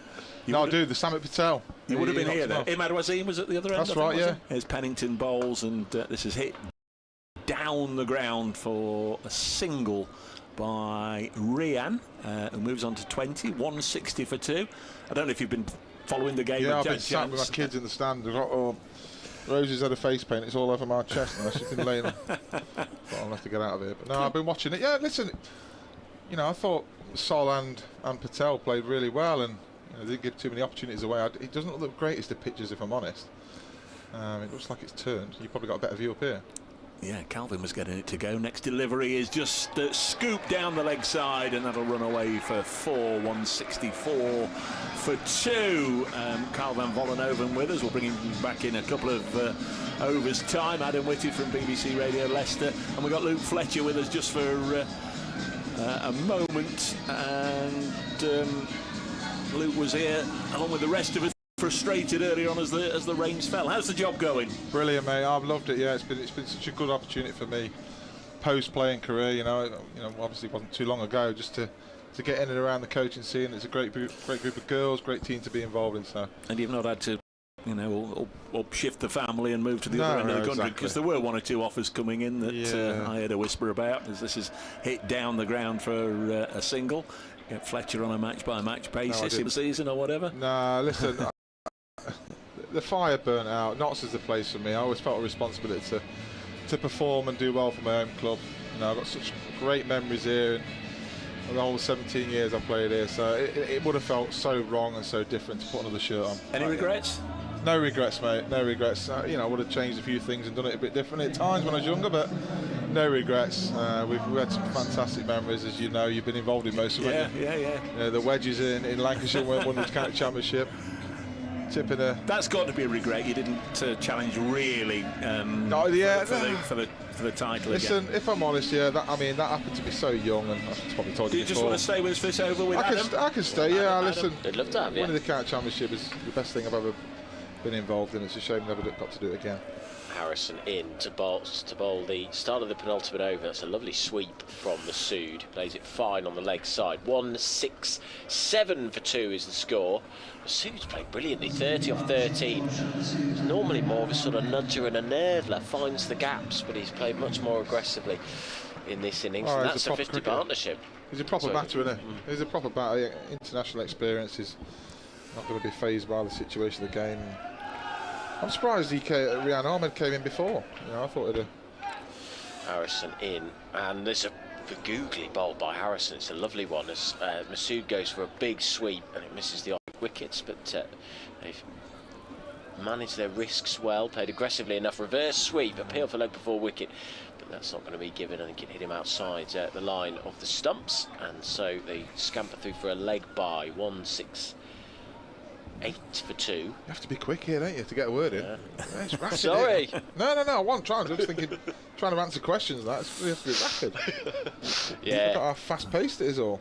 I'm surprised Notts are finishing with spin after what happened at Durham the other night. I know it's a different it looks surface a bit, and it is yeah. going a bit, but Here comes Harrison moving away from us. that's gone miles. His That's beat gone miles. all ends up, and that has turned from outside leg stump to probably what would have been about an 8th stump outside Ahmed's off stump. Rihanna will be watching this and thinking, ooh, fancy a bowl on here. Well, they don't think he's going to bowl. I mean, we were discussing this. I think he might now. Big hit from Ahmed. He's hit that into the stand. It's a short boundary out there, but I think that would have gone to most boundaries. Slog sweep for 6, 1-7-4 for 2.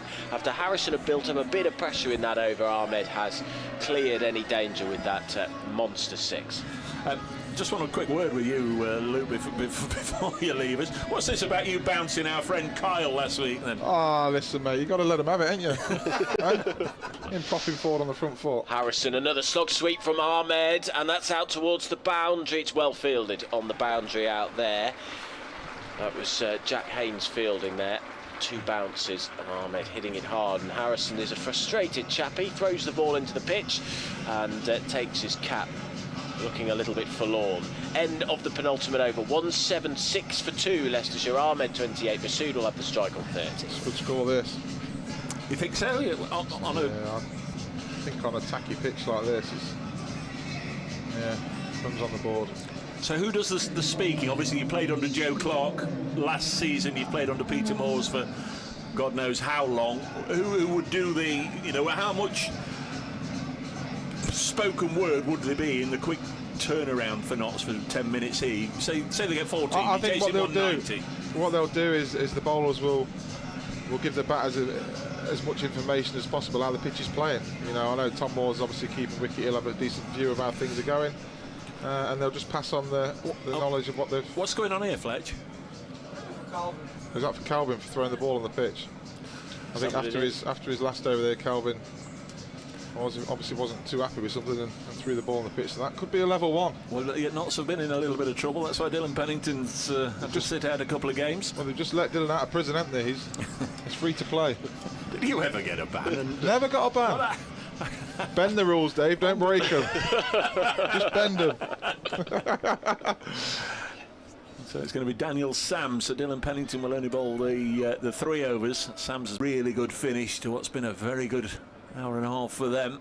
First ball just dragged onto the leg side and away for a single to Masood. 177 for 2. Just had a quick note in from Wendy. Dave, it's Wendy from Grimsby. Asked Fletch if he's going to do another book. We made 15 quid a piece out of it. Oh, well, we coined it in, didn't we, mate? Yeah, we did well. I still get the odd person come up to me and say, I've read your book on holiday and stuff like that. Did I tell you that time I was in Tenerife? I was walking to the all-inclusive bar and some bloke was there reading my book. I thought, Really? I had my shirt on as well. I thought, oh my God, he's going to think, what am I doing? You had a shirt with your name on? No, I had my shirt off. I thought, oh, right, your shirt off. It's Sam's round the wicket.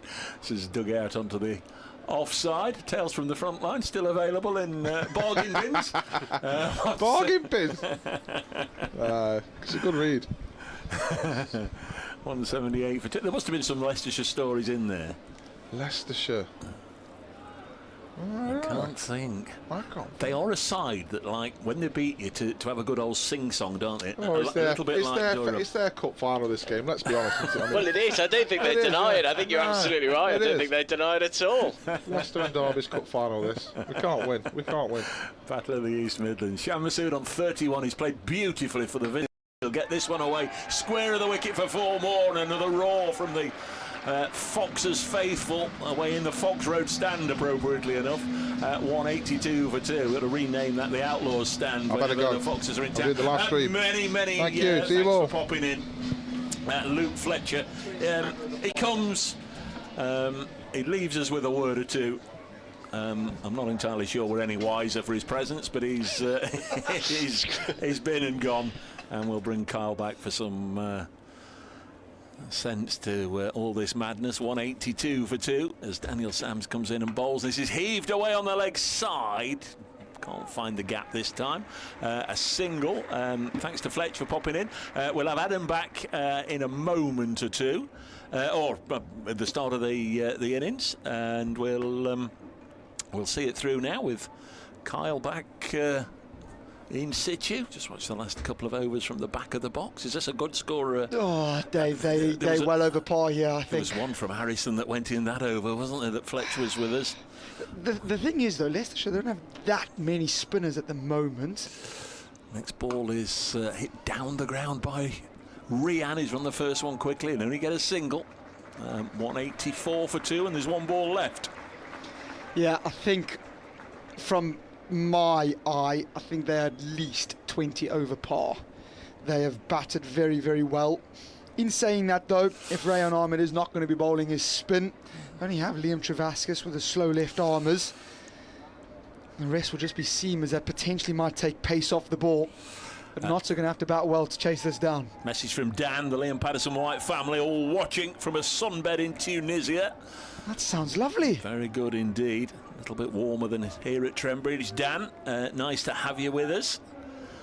184 for 2. The Foxes, you sense, will be the happier as we hit the halfway stage after this one delivery from Daniel Sams to Shan Masood. And appropriately enough, it's an edge through where second slip would be, and it's run away to the boundary down below us. So a punchy innings from Shan Masood. He finishes on 40 from 19 balls. Rian Ahmed 30 from 22. The 2 players that were dismissed, Rishi Patel stumped, beg your pardon, by Tom Moores from the bowling of Calvin Harrison for 51. Sol Budinger was bowled by Daniel Sams for 56. The openers putting on 114. Leicestershire, you'd imagine, Kyle, with the honours from the first 20. Definitely. They've batted really, really well. They started nicely. Sol and Rishi batted absolutely fantastically. Played the appropriate shots, took low-risk options, and when the ball was there to be put away, they did that. Did start spinning quite a lot. It looks like well, it is a used wicket. Looks a tad slow, a tad stoppy. Even with pace-off options that the Notts did have, it was still really, really difficult going for the bowlers.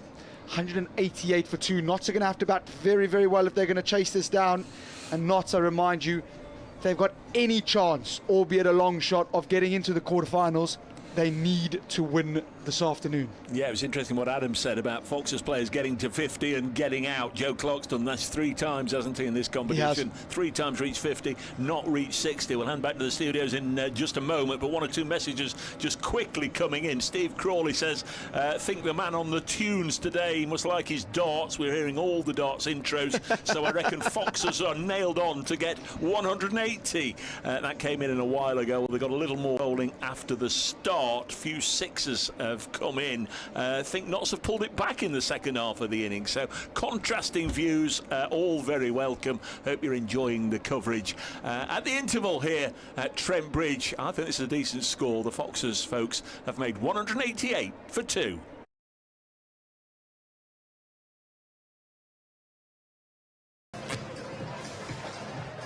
Okay, your commentary team will rejoin them very, very shortly, but Luke Fletcher joins me once again. 188 for Fletch. Obviously it took a while to get those 2 wickets as well from an Outlaws point of view, but what's your kind of assessment at the halfway stage? Oh, I think they probably got 25 too many, if I'm honest. I think the surface it looks a bit tacky, a little bit too paced. Saw a few balls that spun quite big from Calvin Harrison and also Fire Ahmed. So yeah, listen, it's going to take a hell of an effort to chase down 188. I think somebody's got to get a good score. You never know. We get through the power play and we come out of that unscathed, and we get as good a total as we possibly can. That'll give us probably the best chance really of winning this game. But at the minute, I'd say Leicestershire probably 25 too many. We just had a quick word with Sol Buddinger, obviously used to play here. He mentioned the word tacky. Yeah. And he even said he might have to have a bowl there, so obviously that kind of shows you that spins maybe could be quite prominent in their innings. I think so. I think that'll play a huge part. And listen, for the fast bowlers, I think pace off seems to sit a little bit in the wicket as well. So yeah, listen, I think Notts, they bowl well in patches. At times Leicestershire are quite streaky, a few edges that go down the keeper, which you get a lot in this format. So this is not all doom and gloom. I think if somebody gets going in the power play, that'll give Notts the best chance of winning this game. In the power play, 61 for no wicket there. Not the highest power play that we've seen here at Trent Bridge this season. Also not the lowest, but the fact that there was no wickets in there, and like I say, they only lost 2 wickets. If we flip that, instead of that, does that, can you say from a Notts point of view, back quite deep really? You've got people like LPW down there, even Daniel Sams is coming quite low down the order. Yeah. Is it about contributions from everybody potentially? Yeah, well, you'd like someone to take it on really and get a substantial score, which I think we need now. Runs on the board, it's always hard work chasing, especially on a pitch that's offering a bit for the spinners. So listen, yeah, it's going to be difficult, but like we said at the start of the show, no pressure really. Just go out there and express yourself and give it a good go. So the Notts way is to come hard in the power play. Obviously Joe Clark, very experienced, he's had a really good competition. Linden back at the top of the order, he got some runs at Durham, so yeah, I think they'll come out and be positive, but it's going to be a difficult chase. If we look at the chases that we've had here at Trent Bridge this season, Bears first game 226, Rapids 206, Yorkshire 175, Derby 199, 3 losses obviously in there, and the victory against the Bears on the opening game. Do you look at things like that potentially, but it's a different pitch, isn't it? The surface had quite a bit of cricket on it, it's really dry, we said it's offering a bit for the spinners.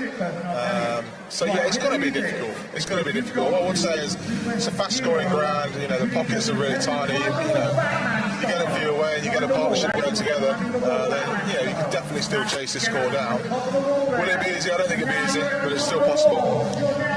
Is it a case of potentially looking at the experience of maybe somebody like Moses Enriquez? Obviously, hasn't featured in the last few games.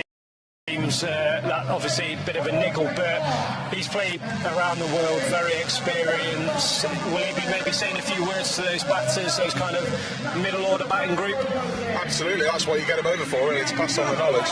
And I think if you watch Sol Buddinger and Patel go about at the start, they didn't get off to a fly, did they? No. They did take a few balls to get themselves going, get used to the conditions, and then they sort of stepped on the gears later through their innings. So yeah, maybe that's something the Notts batters can take from that. Once you get used to conditions, it gets a bit easier, but it's going to be a difficult chase. Yeah, you mentioned we talked about spin. A lot of those boys obviously still in that dressing room. Who maybe out of that Outlaws 11 plays spin quite well, would you say? In that lineup? I think Montgomery plays spin really well. In the middle offer a little bit of reverse as well, like a bit of reverse sweep. Open up different areas of the ground for the spinner to settle. We've got some good power hitters in there as well. Trent Bridge, as we know, is a small place. You really got to get off about it, and it's 6. So yeah, there's plenty of players in that dressing room that can pull this off. No doubt about that. Absolutely no doubt about that. It doesn't make it any easier though. And I think having watched it in the stands with my family, you can see the difference in confidence in the sides as well. That plays a bit of a factor in it as well. But I'm hoping they come out nice and just give it a good go. Yeah. Talk about a bowler for you. Daniel Sams took that second wicket. There was a bit of a celebration in there. Now, Sams, a lovely lad, struggled a bit at Durham, obviously, had to have a rest.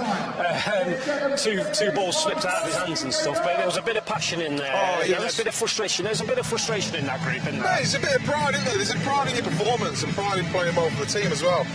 This is a big club, and obviously people no one means to perform poorly or that, but yeah, he's got pride and he's passionate about what he does. And from my time playing with Samsey in the 100 at the Rockets, you can see that the way he trains, prepares. He's a proper professional cricketer, and he'll probably be hurting him that he's probably not quite played to the level that he expects himself. If I'm being brutally honest, and he'll probably openly say that himself. So yeah, I mean, he wants to turn up and show everyone in here what he can do, and it means a lot to him, which is how it should be. Head coach is ready, he's in the dugout there. Yeah, he's there. Do you think he would have said anything to the lads, or is it now down to you as a player now to kind of have clarity on what your approach is going to be? I think the bowlers will have given the information to the batters about what he's doing. A bit of a sticky pitch, so change the pace become quite hard to hit. So maybe they've passed on that information. That's what normally happens. But they won't want to kick up too much of a fuss in there. They want the players to. You only get 10 minutes on it. Come in. Yeah, just get on with it. Exactly. They know what they're doing, don't they? These lads have been playing now. They know the conditions. They know what to expect. Just get your pads on and go and get a good go. Would that be your advice? Is that Maybe that's not right advice, but that's the way I look at it, yeah. And Leicester, they're just obviously in front of us now. What do you think they would have learned? I think they'll be going a lot of pace off. The seamers will be going, I would imagine, a lot of pace off. They try and get the spinners into the game as quick as they can, and they'll try and squeeze by creating as much pressure as they can to put on the Notts batsmen. Do you think Rian will be enjoying what I was actually up there with Dave Bracegirdle, and there was a ball that Calvin bowled that spun a long way, and I thought, well, he's obviously looking at this and thinking, I think that was to him, wasn't it? I think that was. I think it was because he kind of so So I think he's probably licking his lips a bit and thinking, I might fancy a bowl here. Yeah. Having said that, though, sometimes when you play on these pitches, it's like the opposite with seamers. You play on a pitch that's got a load of grass on it. Everyone expects you to go and perform. So then, like, from a Notts point of view, do you think, right, if we can maybe, like, it's all about winning battles, isn't it? Let's put some pressure on the spinners. Yeah, exactly. Like, I think, to be fair to Calvin, his first ball went for 6. Yeah. You're under pressure, aren't you? Correct, yeah. So from a batting point of view, is it a case of Notts looking right? Let's front foot. Let's put a bit of pressure on them and see whether they can, handle it, and then get the crowd into it as well. Absolutely, yeah. That's the aim to do as a batter, really. Is if you can put the pressure on the ball early in their over, it changes the way mentally bowlers think about it. They start going defensive and worried about stopping the boundary rather than how they're going to get you out. So I think that'll be something that the lads will be targeting for sure. Get them under pressure and then let's see what it takes. Give it a really good go, yeah. All right, well, the umpires are about to end over to the boundary rope. Joe Clark, Lyndon James opening for the Outlaws. The target is 189. Let's rejoin your BBC radio commentary team. Ahmed giving the innings a timely boost towards the back end, adding 72, I think it was, for the 3rd wicket. The Notts bowlers, Dylan Pennington 3 overs, none for 27, Matthew Montgomery 3 overs, none for 26, Farhan Ahmed 3 overs, none for 33, Liam Patterson-White 3 overs, none for 25, and then the 2 that bowled out, Daniel Sams 4 overs, 1 for 34, and Calvin Harrison 4 overs, 1 for 37. I think of all those, the one that raised the most eyebrows was the leg spinner Calvin Harrison, because certainly 2 deliveries went an absolute mile on this used surface. We just wonder how big a role spin will play for the Foxes bowlers. Notts on Friday at Durham for the first time in the competition just changed their openers. They sent Freddie McCann out to open with Joe Clark in pursuit of 232. Well, Freddie didn't last long, and Freddie's not playing this evening. Lyndon James back as Joe Clark's opening partner, and they're out there with a victory target of 189. So going to be a tough challenge. Dutch international Logan van Beek looks as if he's I'm Dave Bracegirdle, as you're probably well aware. Carl van Vollenhoven to my right and to his right, and to get us going and tell us a little bit more how Logan's gone so far this season. Welcome back, Adam Whitty. Very good afternoon. Pretty well is the answer to that, and he did well in the reverse fixture, didn't he? Got 3 for 15. He's been the top wicket taker. He can go for a few though, Van Beek, even though he has got 14 wickets so far. So tough chase ahead for Notts. I mean, correct me if I'm wrong, gents, but I'd suggest out of the running entirely, aren't they? Yeah. Leicestershire will feel that they're right back in the hunt if they defend this total. Here is Van Beek beginning the chase, and it's cut by Clark straight to point. Such a threatening batter, Clark. Leicestershire will feel if they get rid of him very quickly, they will be right on top. Already, I would suggest Adam Notts are almost at the point of needing snookers. They played the game more than everybody else going into this Sunday afternoon. They played 10, they'd only won 4 and lost 6, so the best they could do would be 8 wins and 60 defeats, and I can't see any way in which that would be enough. Van Beek in and driven by Clark straight to cover, and again there is no run. Van Beek bowling well to his field. The 2 men out in the power play, deep backwards square leg and a third man. Leicestershire's record, meanwhile, played 9, won 5, lost 4. But again, as we mentioned in the other innings, their net run rate is so bad that it essentially means that they are a point down among the teams who would be joint with them. The Bears at the moment 4th, as it's an inside edge from Clark. So a straight delivery from Logan Van Beek, the 3rd delivery of the over. And the Outlaws off the mark in their chase of 189. Yeah, I think the way the Foxes are going to look to go here, just watching the warm-up, we saw a load of spin from the Outlaws. Don't have as many seam options as what the Foxes do have, but Rishi Patel was warming up, Louis Kimber was warming up. I thought Rayan Ahmed might forget his side and warm up as well, but he wasn't. So I think we'll see a lot of pace-off options. Travaskis as well. Travaskis obviously is the main spinner here. Van Beek running away from us now. He's in, and James is bowled. I think that may have come off his pads, but the leg stump is knocked back in the ground, and the Outlaws lose their first wicket. Van Beek bowling quick and straight, and James beaten. And the Outlaws are 1 for 1, a horror start for the hosts. Yeah, terrible. This one just sneaking through Lyndon James' defences.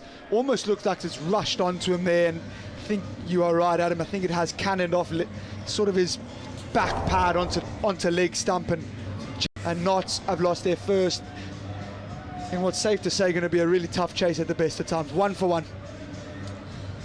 Yeah, just didn't quite seem to get the measure of that, did he, James, at all? He was sort of hanging over it, dangling the bat. He was sort of nowhere near it, and so they're already on the back foot. If you look at the Duckworth Lewis, it's already jumped up to 12. Moses and Reeks back into the side. Jack Haynes. Is it Jack Haynes? Jack Haynes has come out at 3. Thought that sent Moses and Reeks, but Haynes, well, we need a knock that he played against the Bears, don't we? 89 not out in that fantastic chase and blast off. And here comes Van Beek moving past the umpire. He bowls. Oh, dearie me, that's incredibly wide. That almost seemed to come out the wrong part of his hand. It was so wide, it was almost off the strip. Nearly a no ball, that. Yeah.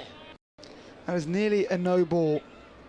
Tell you what, that's, as a batter, you've always felt you get a really wide one first ball. You think, goodness, I hope I don't get an unplayable ball next ball. It's just It's attempted cricket slower works. ball, I think, but it just came up completely out of the hand wrong. His delivery is much better the next time, just outside off stump, and it's guided behind square on the offside for a single. So 3 for 1. The required rate 9.7 for the Outlaws, 186 needed to win.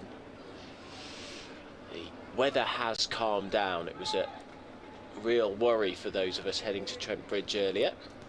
It was tipping it down on the way in, but behaved itself from about 1 o'clock. It was a shame the women's game got called off, but the men's game, it looks like we're going to go all the way. Here comes Van Beek in, straight delivery, and Clark rocks back and drives it into the onside to Louis Kimber, the captain. That's the end of the first over. Successful one for the Foxes. 4 for 1 is the score. Van Beek getting the wicket, 2 of Lyndon James. So Nottinghamshire require 185 to win. They've got 19 overs to do it. Yeah, talk about contrasting opening partnerships. 114, Budinger and Patel. Just 1 for the Notts opening pair. Just quick reflection on Test cricket in between overs here. England 238 for 8. Nottinghamshire's Josh Tong is at the crease with Bryden Carr, so England running out of wickets. Kyle's had a big smile on his face since he saw South Africa racked up 465 for 4 today against Zimbabwe, with Mulder 264 not at. Stop smiling. Ex-Leicestershire. Ex-Leicestershire. Yeah. Adam would be buzzing with that. Yeah.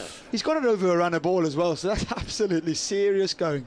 Captaining his side as well. What a captain's knock that is. And West Indies 19 for 2 in the Caribbean against Australia, needing 258 more. Here's Josh, and he's been hit. Well, half a dozen of your finest by Joe Clark. It's a tremendous shot. It wasn't even the big backlift and you know, all the huge follow through. Didn't really look as if it did anything more than chip that 80 yards for 6. It's a lovely shot. Josh Hell just starting and a little bit too straight, and Clark almost just like a pickup off his legs out to the big side of the ground and canned it off the advertising boards back out into the square. So really big 6 that is. 10 for 1, and is this the over that can potentially kickstart Notts' chase? Well, come back to that in a second as Hull in again to Clark, and he's cut this for 4 now. That was nice. Where did he come from?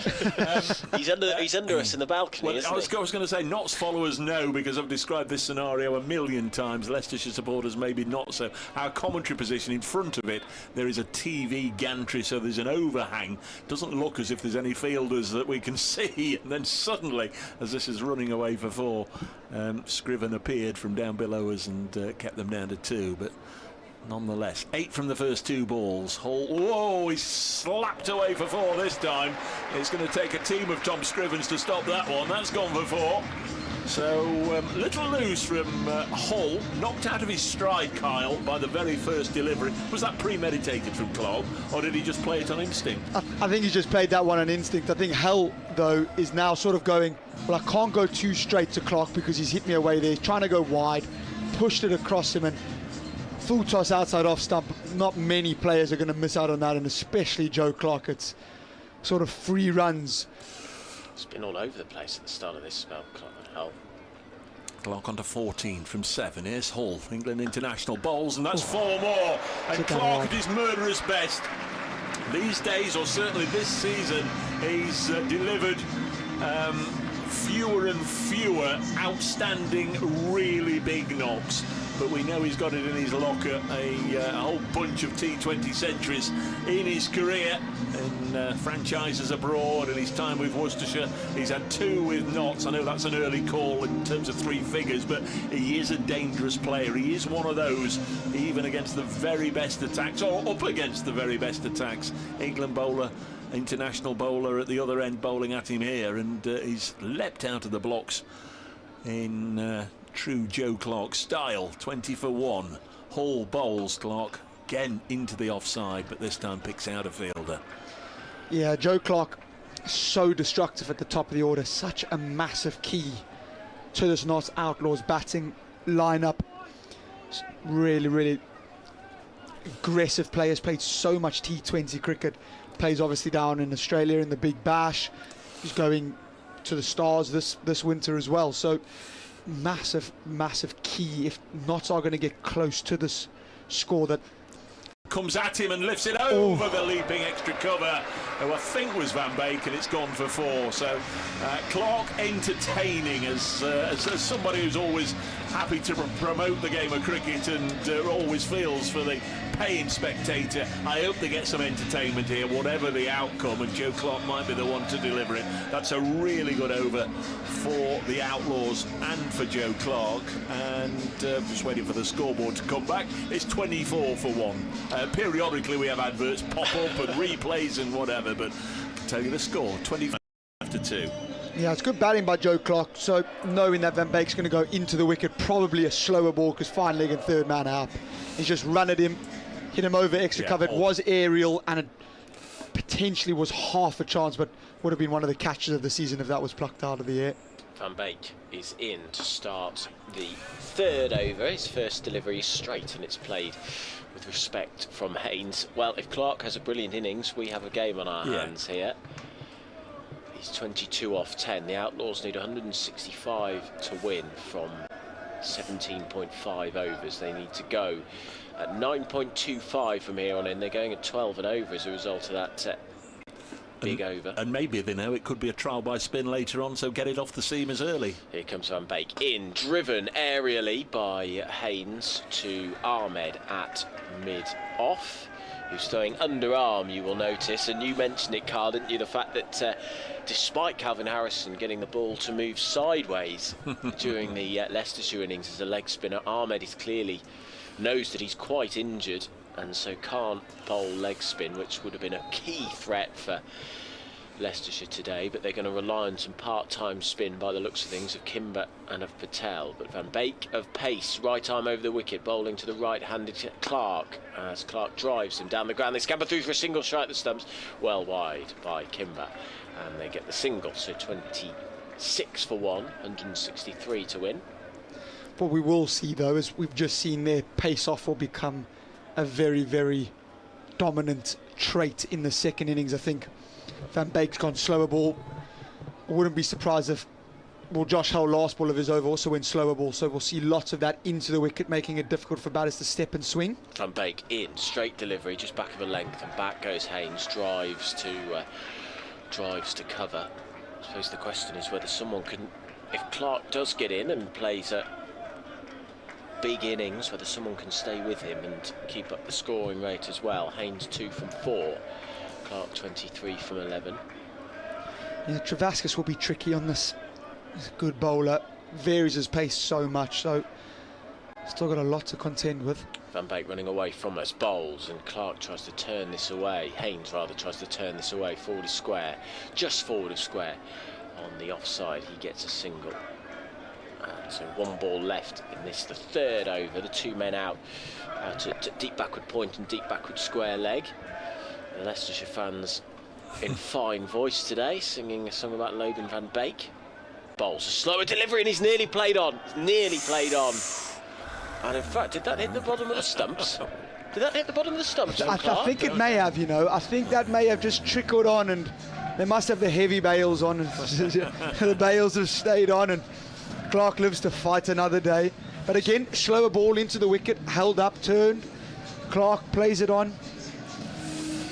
Yeah, yep, it was 27 for 1. Van Beek, by the looks of things, played it right into the bottom of the stumps, but the bails have stayed on, so he survives. Clark's 23, Haynes is 3, he'll have the strike next over. The Outlaws 27 for 1 in pursuit of 189. Yeah, we'd need to see a sideways view of that to see if it did roll onto the stump. Sam Wood coming on for the 4th over. He'll be bowling from the pavilion end, as was Stuart Broad end is, even though the plaque has been taken down for safety with all the building going on. Here is Sam Wood, bowls onto the pads of Jack Haynes, turns this onto the leg side, and they get a single. 28 for 1. Bit of an all Worcestershire affair out there, with Joe Clark and Jack Haynes batting, and of course Ben Cox, their former teammate as wicketkeeper. Ben Cox, who was man of the match when Worcestershire won the Blast in 2018 for the only time. He got a match winning 40 or 50 to get Worcestershire Rapids over the line. Wood bowls, and Joe Clark again dismisses that one, just backed away a little bit and heaves it over. Extra cover, a Carl van Vollenhoven shot, we'll call that, and away for 6. I'll tell you what, if you want to call that shot, you're more than welcome to. You're more than welcome to. That's a glorious shot, Joe Clark. He looks like he's got the bit between his teeth this afternoon. That's really nice. Again, advancing down the wicket, creating a bit of extra pace on the wicket, on the ball, lifts it inside out over extra cover. And as we see so often now, the umpires go have a discussion.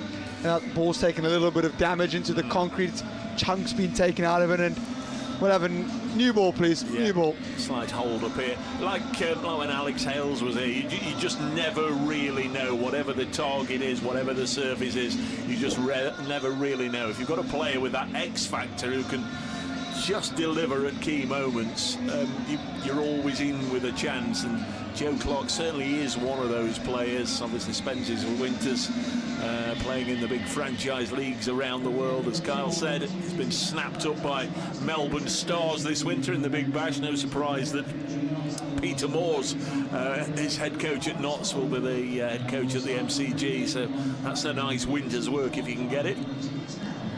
Suitcases out there. Adam's just mentioned Duckworth Lewis a moment or two ago.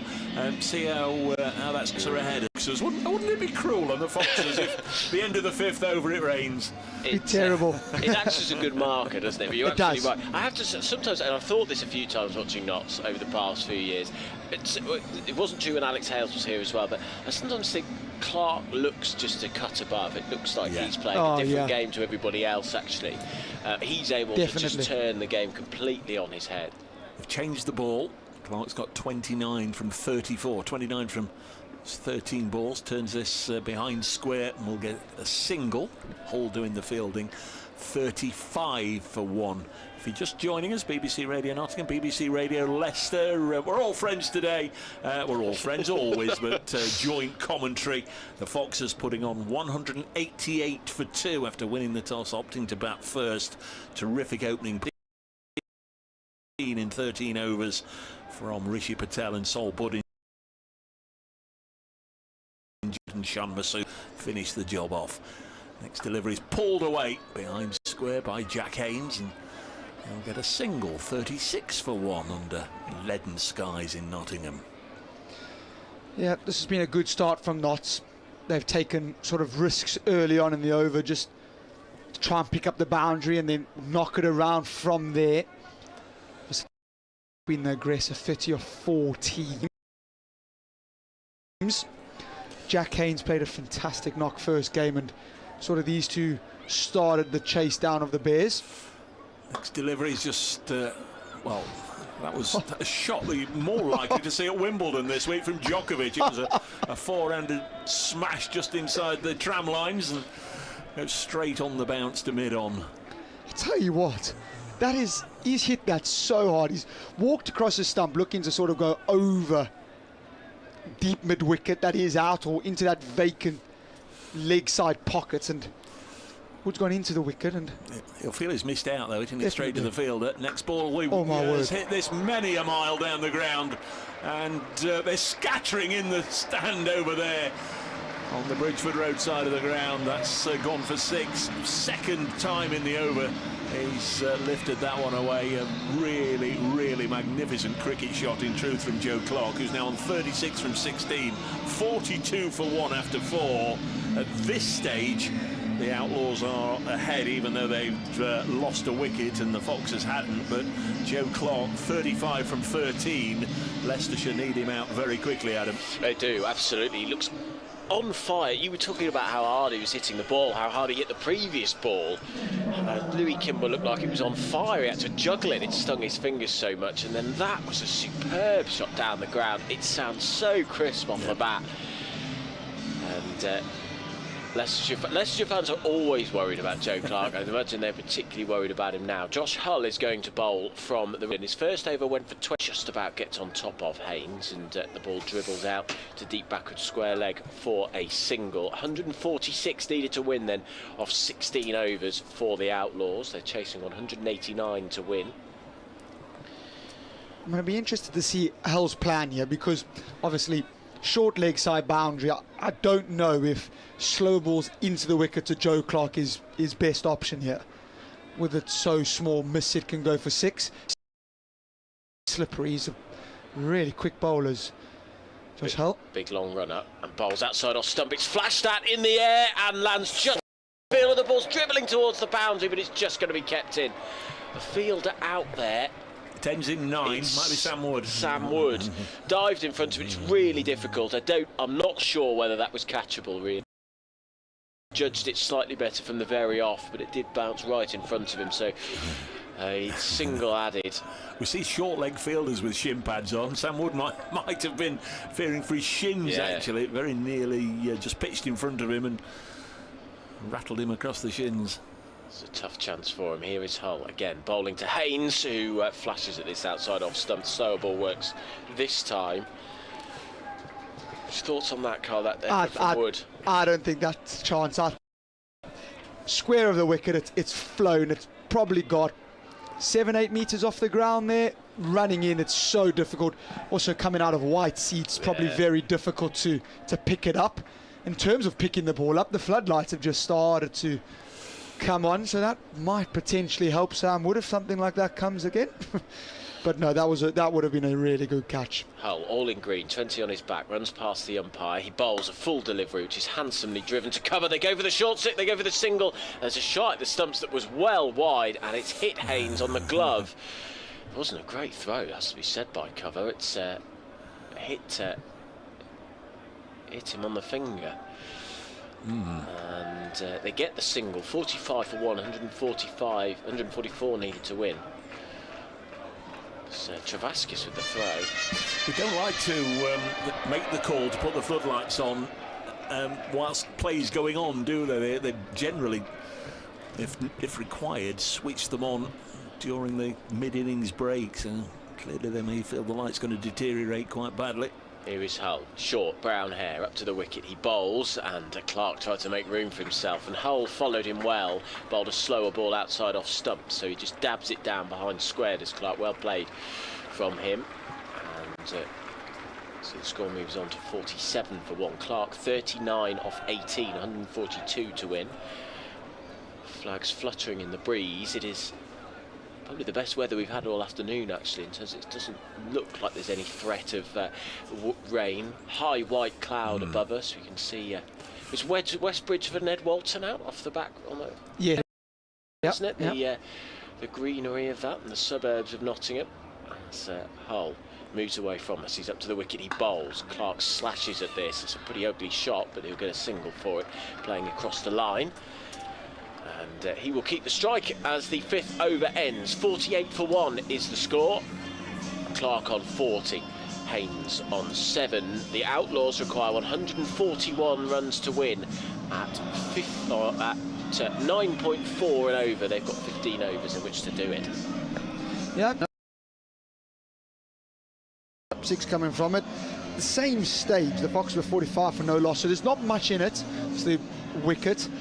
And we're going to see spin for the first time, so this will be very interesting. Last over of the power play, Joe Clark, does he try kick on here, make use of the fielding restrictions, long off and deep mid-wicket out, so sort of trying to protect that short boundary, spinning it to the short boundary to the right-hander is Travaskis. Well, we've got a game on our hands now. We've had 5 overs, so there will be a winner one way or another. The Outlaws ahead on Duckworth Lewis just at the moment, as Clark with a false shot off the first ball of spin gets it down towards third. The shiny bright red cricketing boots of Rishi Patel chase after it. 2 runs taken at Edgbaston, Kyle's former ground. Josh Tong dismissed for 2, falling to Jadeja, and England are on the brink. They're 250 for 9 with Bryden Carson and Shoaib Bashir at the crease. Here's Travaskis, bowls, and Clark with a little bit of a lazy clip for 4 runs. It's safely gone away for 4, but from here that looks as if it's straight down the throat of mid-on. I thought Louis Kimber was really interested there. I don't think Joe Clark's got anywhere near the middle of his bat. He's got enough of it just to clear Louis Kimber, and he goes away for a boundary. So, well, 50 partnerships, come off 28 balls, so really good batting by these two. And it's brought about a field change. Long on drops out. He's long off back into the ring. No, the next one's going to the short boundary. Travaskis to Clark on 46 and dancing down there. Leaves his crease for one of the first times in the innings, and inside edges it onto his pads. Remember, Notts were 1 for 1 in the first over. Lyndon James out first ball to the 4th delivery of the innings, losing his leg stump to Logan van Beek.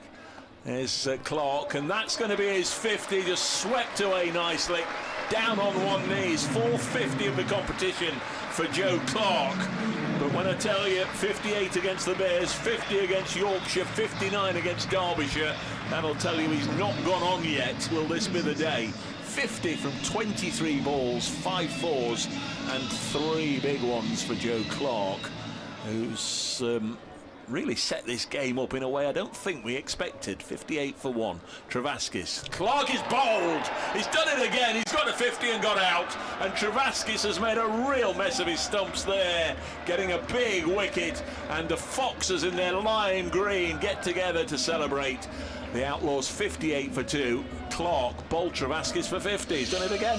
Well, I was going to say, if not Clark, that was the arm ball. Slid off stump, out the ground, middle stump, out the ground, leg stump half bent back. It was really ugly mess of the stumps, that. And it's a really big wicket. Joe Clark's got to go for a very well-played 50. But I feel that he's left a few runs out there. Notts lose their second, they're 58 for 2. He sank down, right, leaning on his bat, and he knew that he was capable of winning the game himself. And he was playing fantastic, absolutely fantastic. The shot that he played earlier on in the over, where he just, there's no back left on the shot at all, but he creamed it for 4. And that's a big, big moment, because Leicestershire were right on the back foot, and that feels like it's just wrestled control back. I feel like Adam did earlier when he said Budinger and Patel, they get the 50 and get out. I just uttered those words before that delivery, and Joe Clark gone for 50. Here's Moses Enriquez. He's away first ball. The Australian, he's got it away for 4 runs. Now Moses Enriquez, 38 years of age, has won everything all around the world. Played international cricket for Australia. He skippers Sydney Sixers, hugely successful. What a pickup for Notts, but he's had a bad back since arriving in Nottingham. The East Midlands weather has not favours at all. He's playing his first game in about 7 or 8 weeks, played in 3 of the first 4 matches. Even then he was troubled with a bad back, but has delivered scores of 34, 60 and then 5 in the 3 previous games. What can he do today? 62 for 2 after 6. Joe Clark out in that over for 50. Well, it's a lovely shot. He's given himself a little bit of room and just almost smeared it through the offside there off the front foot. We've just heard Tom Scriven going to be brought into the attack. So another change in bowling.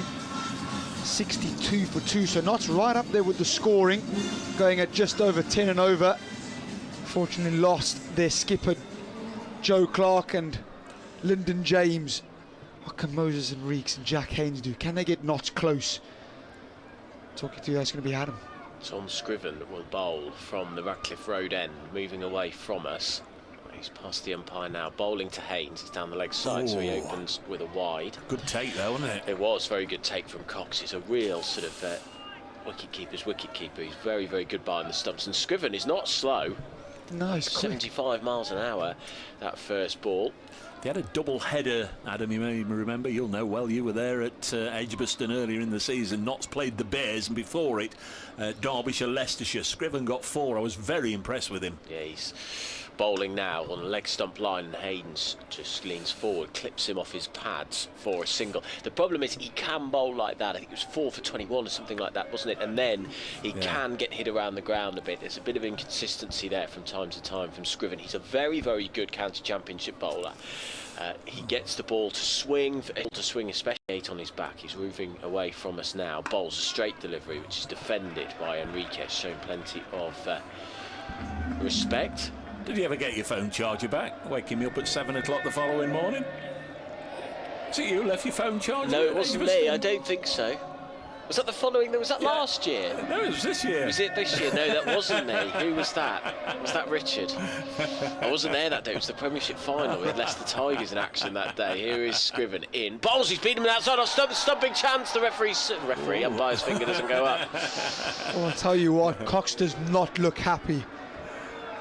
Cox thought that was out. That is absolutely phenomenal work. 71 mile an hour from Scriven, and Cox has just plucked it up. It looked like Enriquez had potentially lost his balance. Come on, Ben. He's got a bad back, the lad. At a time. Shouldn't have got me talking about rugby. That's where the word referee came from. Umpire. The TMO's having a look at it. But no, you're right, Cox looked furious. It was a good stumping chance, and that's why Scriven just a little bit slower means that Cox can come up to the stumps. Here comes Scriven. Bowles is driven by Enrique. There is no run. 120 needed to win from 8 for the Outlaws. Dark cloud alert again, and Notts have dipped below the DLS with that second wicket going down. That's the thing with losing wickets, isn't there, in these sorts of scenarios. Yeah, it's not ideal. Really is not ideal if you are Outlaws fan at the moment. Scriven in, bowls a slower ball, which is punched into the offside. It'll be fielded by deep cover, and another single added to the total, so 124 off 79. This game feels in the balance at the moment. It was so interesting hearing Luke, wasn't it, talk about the fact that it doesn't look a great pitch. And you've had some batsmen being able to play on it. Clark, we've had Patel and Budinger, but some batsmen have looked a little bit slow, certainly at the start. Here comes Scriven running away from us. Angled run up to the right-handed Haynes. He bowls a straight delivery and it's driven thick inside edge out towards deep mid-wicket, where it's fielded by Logan van Beek. And that is the end of the over, and a very good one from Tom Scriven. Just 4 off it. And Leicestershire will field a stumping chance turn down, but 66 for 2 the Outlaws in pursuit of 189. They need 123 to win from 78 balls. Yeah, really good over that by Scriven. And we're going to see, is that Louis Kimber? It is Louis Kimber, so we're going to see the captain bringing himself on. So yeah, just more darts anthems going on in the background there. Louis Kimber, captain of the Foxes, had the privilege of playing it. Well, don't know if you can call it the privilege, if I'm going to be perfect. Of that very same match, I'm sure. Oh. We won. So Kimber bowling, swept away by Jack Haynes for, he's going to come back for 2. The end of that over, we've had 1 ball at the start of the 8th, but at the end of the 7th over, the Outlaws were 66 for 2. At the same stage, the Foxes 66 without loss. So the scores were bang level. But Clark has gone. He got most of those runs. Here's Haynes again, drilling it down the ground for a single. 69 for 2. Again, just to reiterate, Notts pretty much hanging on to any hopes of qualifying by a very slender thread. Already having lost 6 of their first 10 matches.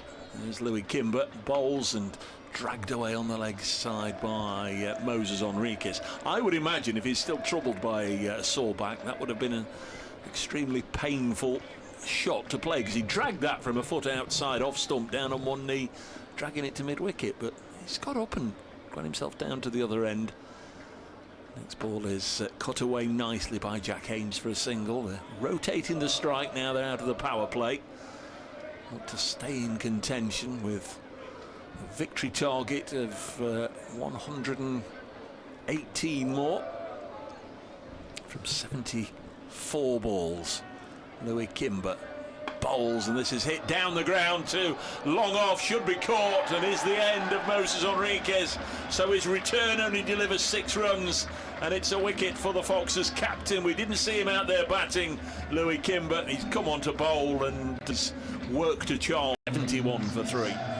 Yeah, wider from Kimber, and Moses Enriquez looking to take down the short boundary. Gets off the toe of the bat, and well, it's one of the most simple catches you'll take out there by Travascus. Had to run in. I don't think I've seen him drop many catches at all. Runs in, takes it about waist height, and Notts lose their 3rd. So Enriquez, just, you can see, hasn't played a lot of cricket, hasn't quite got the timing.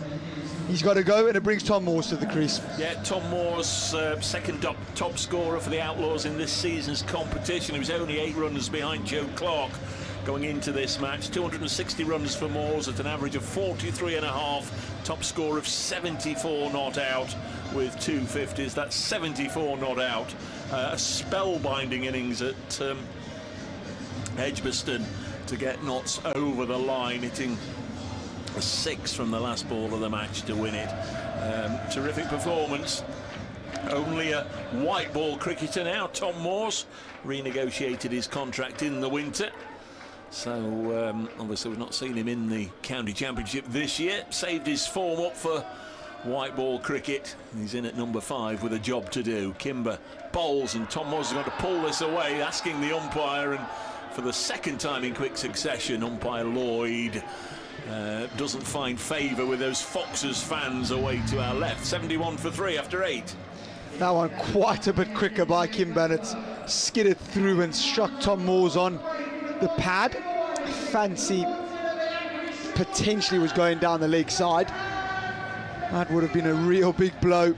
Travaskis to continue, not 71 for 3, so now really are falling behind at the same stage. The Foxes were 76 for no loss. This is just when Patel and Budinger were starting to pick up a real head of steam. So change of ends for Travaskis. And I think that's the problem, probably, isn't it, from a Notts perspective? These two don't feel, or certainly the batsmen since Clark haven't been able to pick up a head of steam. Here's Travaskis to bowl his second over. He's tossed up first, and he's driven pleasantly and well fielded out there at deep cover by Logan Van Beek. He's one of the best fielders in the team, is Van Beek, and he fields that brilliantly on the run.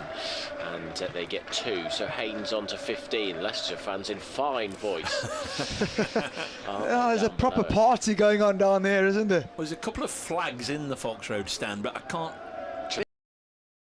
On that, the spin is unreal in this T20 game. Travaskis doesn't spin it much, but that really did move off. There's a foot mark just on the sort of off stump line to the right-hander, and they get a single as it's cut to cover, spilt by the fielder there. 74 for 3, 115 to win. I wonder if one of our cameras can pick up the singing group. I would imagine they're down below us, lower tier Radcliffe Road stand, because I can see flags in the Fox Road stand, but I can't see a group singing like we can hear.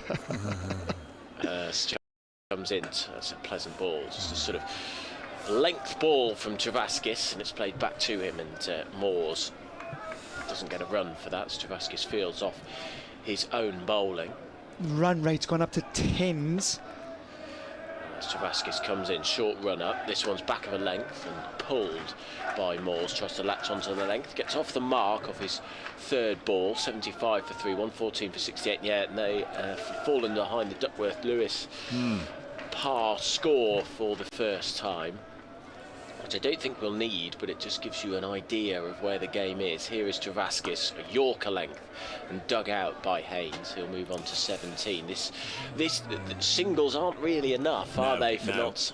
No, 10s you need a 4, a 2 and 4 singles in basic terms, but it can help if you can biff one over the ropes each over, but that's a tall ask to do it pretty much every over.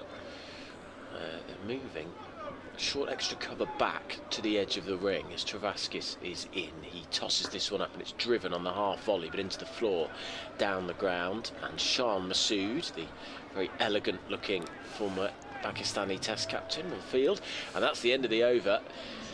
And what's this? People wait. I really don't. I'm missing Kiss Cat. I agree, I liked it. Notts require 112 for 11 overs now, so the run rate of 10.18. They're currently going at shade over 8.5.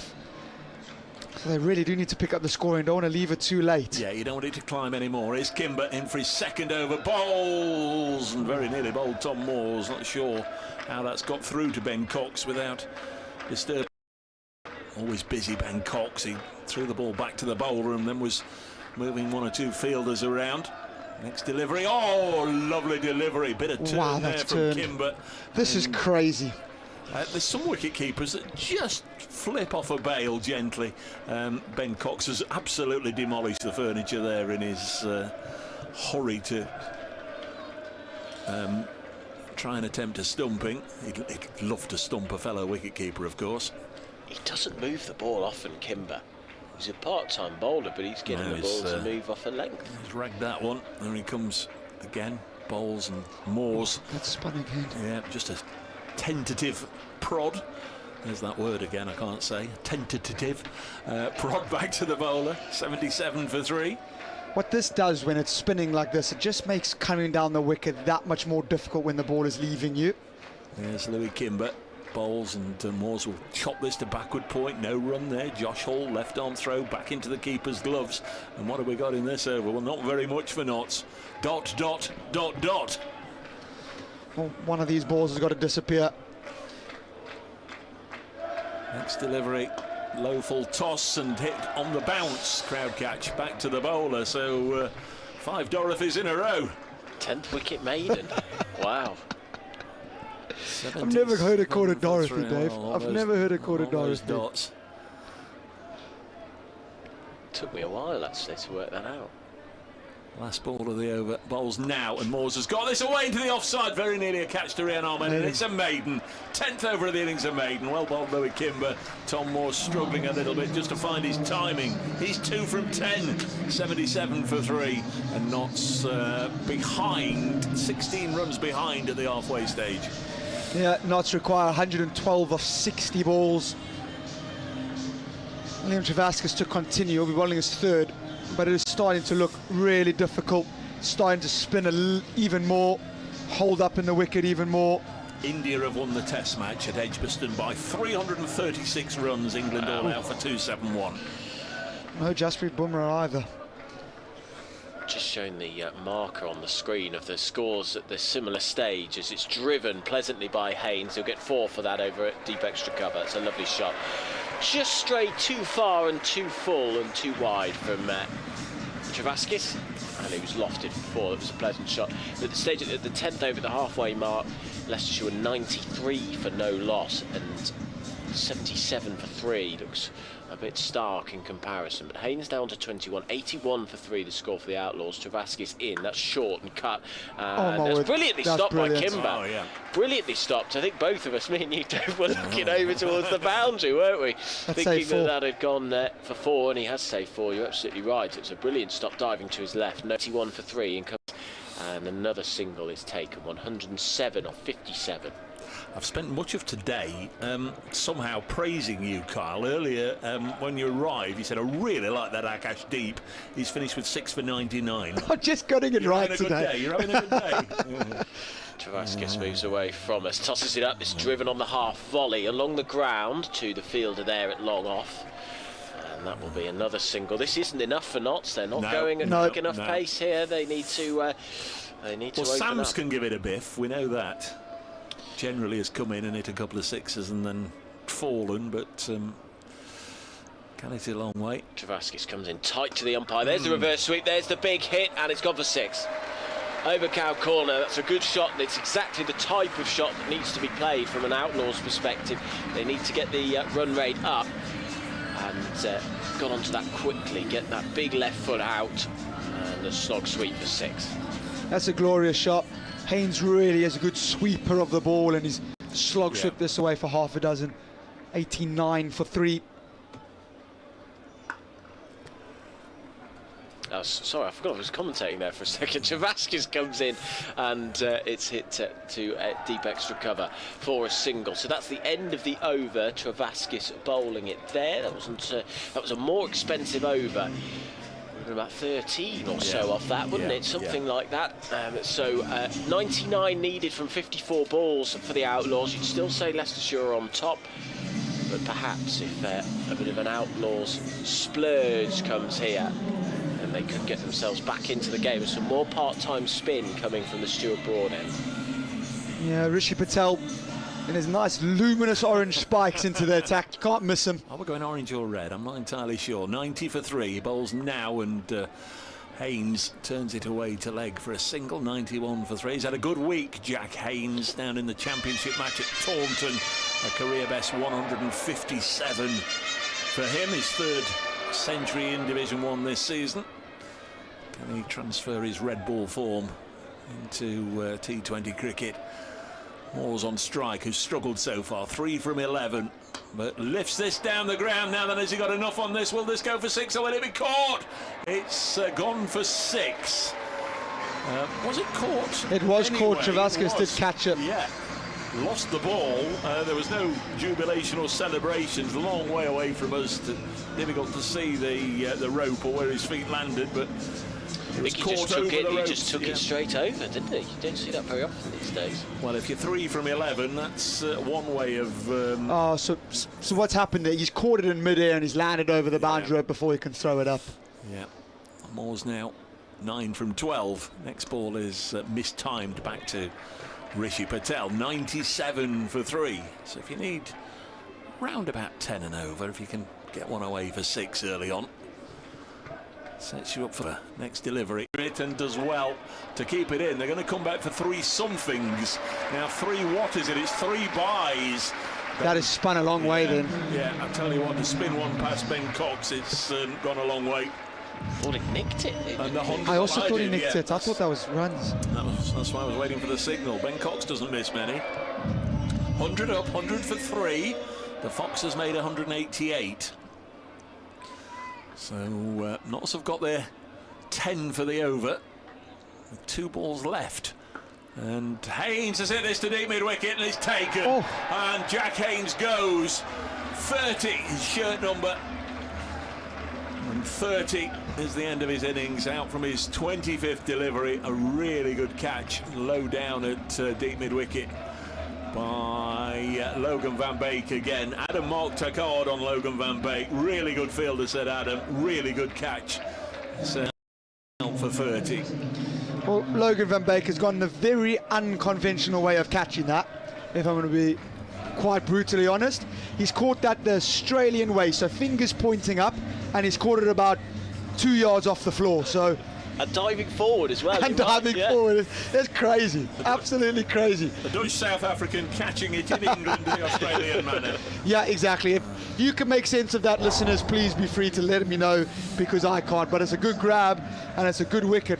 Haynes was starting to kick on, and again, another wicket falls to spin. He's caught that even closer off the ground. Fingers up, so very good catch. 100 for 4. There's Daniel Sams. Come in at 6, the big hitting Australian. And this is nudged back to him, or back to the bowler, Patel, who's got through his first over with the very respectable figures of 1 for 7, but there were the 3 byes as well. So Notts got their 10 from that over. It's 100 for 4 after 12, so 89 needed from 8. Just looking at some of the other scores from around the grounds, Derbyshire have beaten Yorkshire at a canter, chasing down 200 in the 18th over. Wow. The Bears chasing down 182 against Durham. It's a later start in that game. The Bears 7 for 1 off 2, chasing 103. And then Worcestershire 3 for 2, chasing 153 against North Hants.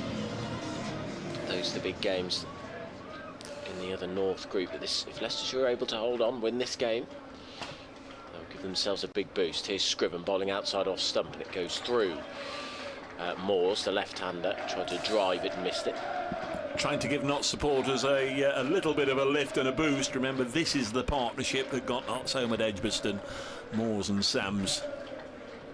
Yeah, Moores is in a really good vein of form here, so he can most definitely give it a whack, get himself in and then explode. Scriven bowling right arm medium to the left-handed Moores, who tries to whip it away on the leg side, sort of off. Starting to climb into those areas now that no matter who you've got at the crease, it starts becoming very, very difficult. In the modern era, not many people mind. 9s and 10s you can go with that, but 11s and 12s is quite difficult. Scriven in, Moores pulls, and he's too early on it. He toe-ended it somewhat out to deep mid-wicket. They're going to come back for 2, and despite the good throw in from Van Beek, they make it comfortably. Sams is capable of doing it, isn't there? Remember, he smacked Ahmed to all corners of the ground in the reverse fixture at Grace Road, but then sort of, I think he got about 28, didn't he? Came in, put Leicestershire under a bit of pressure, got out. If he's able to go on, then this could be an interesting finish, but at the moment Leicestershire will feel on top. The Outlaws need 87 from 45. Here's Scriven in, bowls outside off stump, and Moores misses it and sinks But Cox down. didn't. It's great keeping. He's fantastic, Yeah, isn't he? he is. He's been one of the best, and in another era I think he'd have played a bit of international cricket. Scriven bowled that at 80 miles an hour, and he stood right up to the stumps, followed it all the way with the angle. You've got a guy trying to cut it in front of you, so you'll lose sight of the ball briefly. Here comes Scriven again, past the umpire, bowls, and Moores drives at this out to deep cover. He'll just pick up a single, and the run rate edging towards 12 now. They're going at 8 and over are the Outlaws, 103 for 4. Tell you what, it's been a good atmosphere here today. Yeah, it's been brilliant. Been really good. Fortunately, we've just been hearing a lot of the Leicestershire fans. If you're a BBC radio listener, if you're a BBC radio Leicester listener, it's been fantastic. Fantastic listening. There's time yet for it to change. Correct.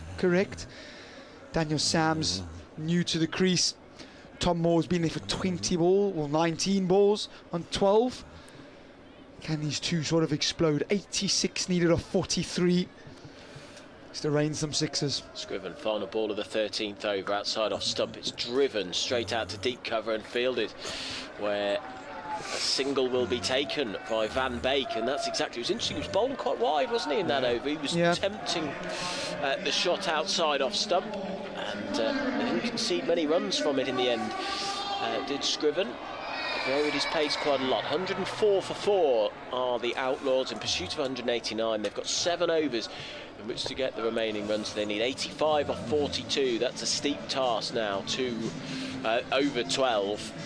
And they need a massive innings now from probably Sams to get them home if they are going to do it. Just thinking, I've been inside the ground now, something like 8.5 hours. Just before 9 o'clock I got here this morning. I've seen 7 wickets go down in 2 games, although the first one was very much rain shortened, just 4 overs before the rains came in the match between the Blaze and Durham. Losing 2 or a single. Does everything at, well, not quite 100 miles an hour, but you know what I mean. Daniel Sams, he bowls fast, he throws it quickly and far, and he tries to knock the leather off every single shot he plays. Yeah, he hits the ball really hard as Daniel Sams, and really far. 105 for 4. Wood bowls and Tom Moore's shot, and it's into the gloves of Ben Cox, and none of this. Let's pass it back round the ring for the Foxes keeper. Just lobs it straight down into the hands of Sam Wood. This has been a difficult innings for Moores, hasn't he? He just hasn't been able to connect at all. 12 off 20. Yeah, and 6 of those from 1 hit. But he's still there. Yeah, he's really struggling here to get the timing of the wicket. 105 for 4. Wood to the Foxes, to the Outlaws keeper. He's hit that crisply down the ground, but it will be cut off for 2. 107 for 4. Does have the shorter boundary to his favoured leg side. Tom Moores also likes hitting it down the ground. It's a tough task for the Foxes just to get that deep fielder in the right position.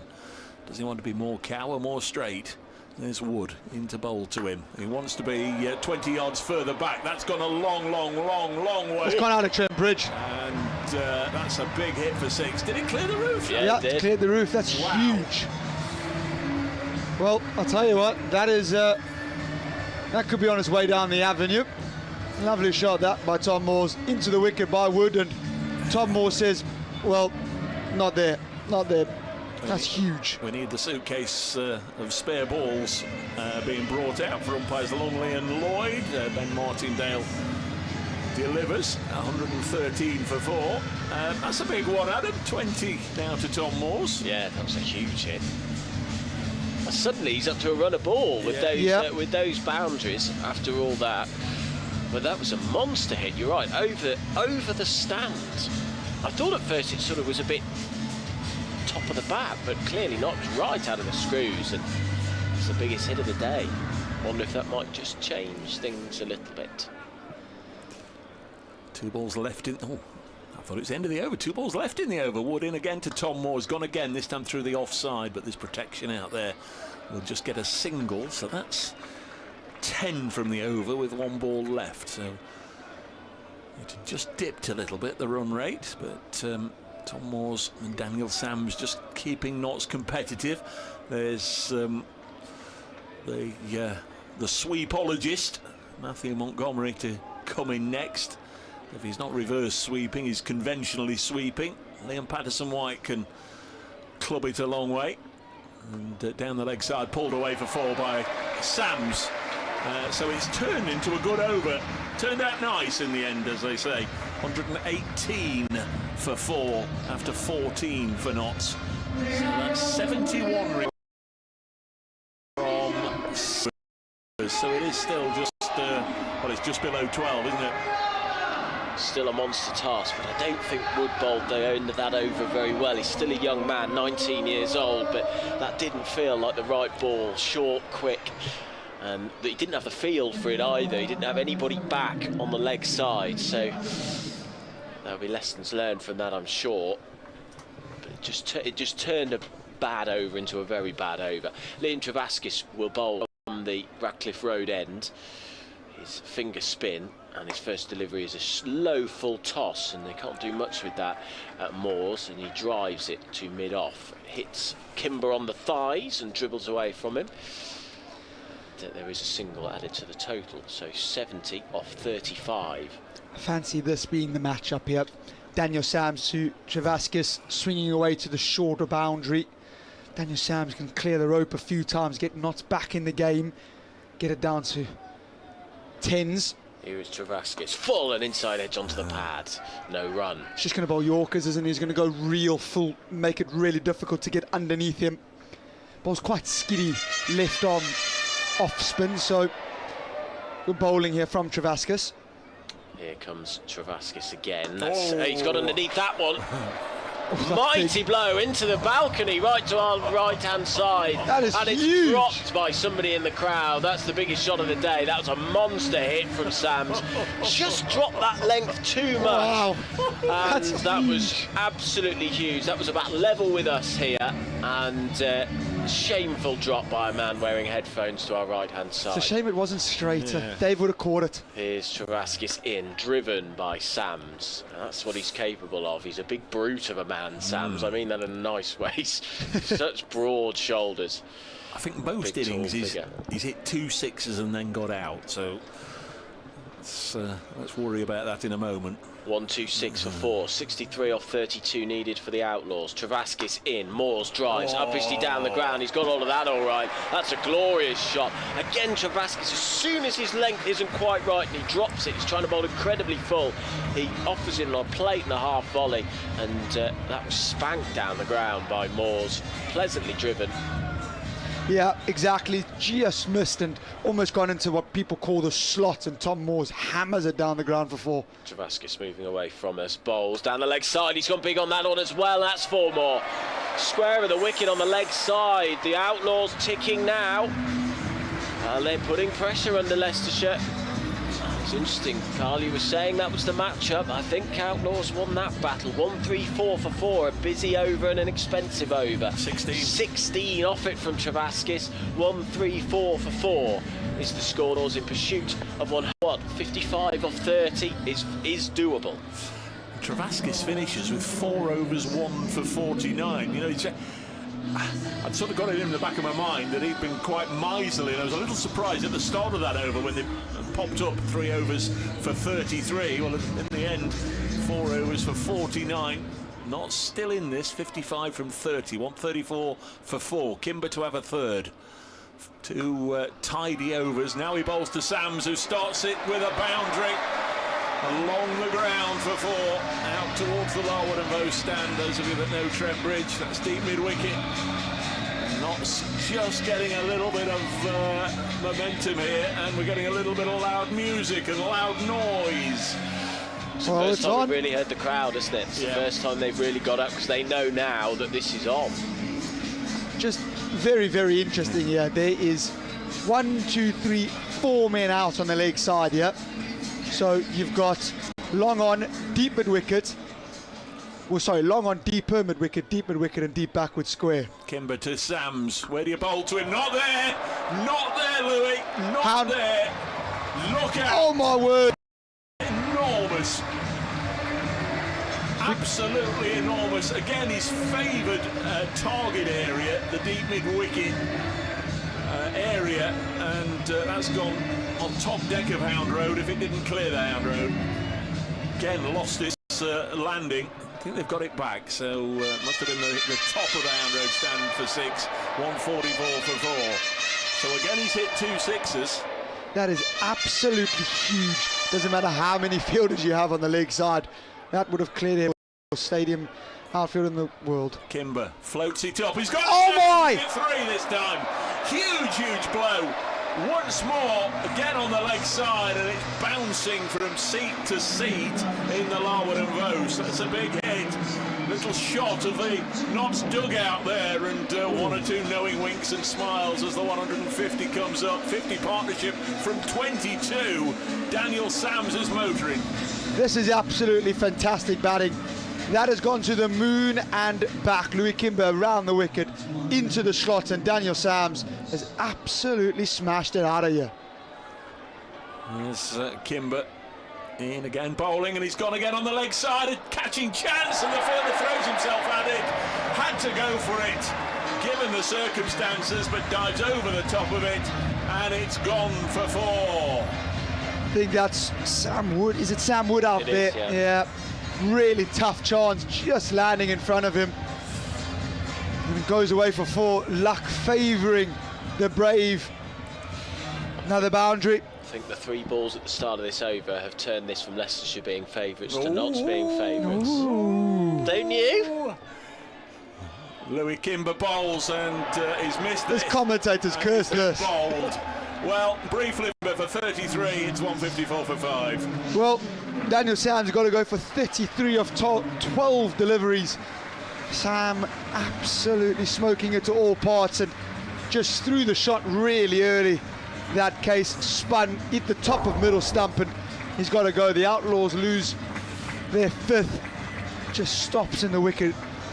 Drag half tracker, very similar way to Daniel Sams having a bit of a giggle as he's walked off there. I think it was on the way down as he's trying to hit that for 6. 12 balls, 3 4s, 3 6s, 15 minutes of just sheer enjoyment from Daniel Sams. Bowl Kimber for 33. Absolute chaos. It brings Matthew Montgomery to the crease. 35 of 25. That's what that Daniel Sams innings has brought. And now we do have a game on our hands. Yeah, has he got a bat or a broom? I think it's a broom. How long before the reverse sweep? First ball. It will be a sweep first ball. It'll be sweep first ball, yeah. You're going reverse or conventional? Well, there's a man out on the reverse, so... Actually, there's a drop for 1 on the leg side, to be honest. Been a big enough over. Yeah, that will probably be the option. Kimber, but it's a sweep. It's a sweep, and he's got it away. Oh, that's a brilliant bit of fielding. That's a top bit of fielding on the fence. He really connected there with the slug sweep. Matthew Montgomery, his favourite shot. Who on earth is that down there? Is that Hull? I doubt it'll be Hull. I think that might be Wood. I think it is Wood as well, yeah. Brilliant bit of fielding.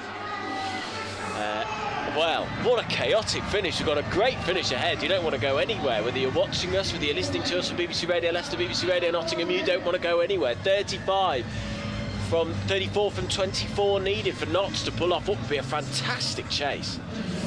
But yeah, if you've got that pendulum that goes from one side to the other, I think it was firmly in Notts' camp a few minutes ago. After that wicket, it swung a tiny bit back towards Leicestershire. And now Josh Hull, the England Test international, will bowl with the score 155 for 5. He's moving away from us now. He's bowling to Montgomery, 1 not out, who goes for a big hit. It's a beautiful shot. Lofted cover drive for 4. Right in the slot. Perfect. That's not bowling to your field there, Josh. Outside off stump, half volley, crunched for 4. He didn't sweep that one. this is absolutely crazy. Notts were dead and buried. Notts had absolutely no right to be in this game. And then Daniel Sams has hit it to the moon and back a few times. And Notts, well, I tell you what, they're right back in this game. 30 of 23. Goodness me, what a game. They're more than well in the game here. Montgomery, 5 not out. Hull comes in towards him. Bowls and... He tried to sweep that one, didn't he? And he tried to send that over towards the council building to our right-hand side. Oh, goodness. And they still pull it back. It is going to go to the wire, this game, that's for sure. Yeah, Notts need a... Daft to say, but they need a little bit of a partnership. They want to go 10 balls if they can without losing a wicket here. Leicestershire need a wicket. They just need to keep the runs tight. So slow down this barrage. Here comes Hull. Ball short. It's pulled round the corner for 4. Square of the wicket. This is powerful batting. Matthew Montgomery is absolutely hammered, that is Matthew Montgomery. Away for a boundary, the second boundary of the over. He's done just what he needed to do. He's kept the momentum from Sams. Not hit it quite as far, but he's kept the big hitting up. He's been aggressive. 26 from 21. Tell you what. They should do this now, not. They should. Clever batting here gets them over the line.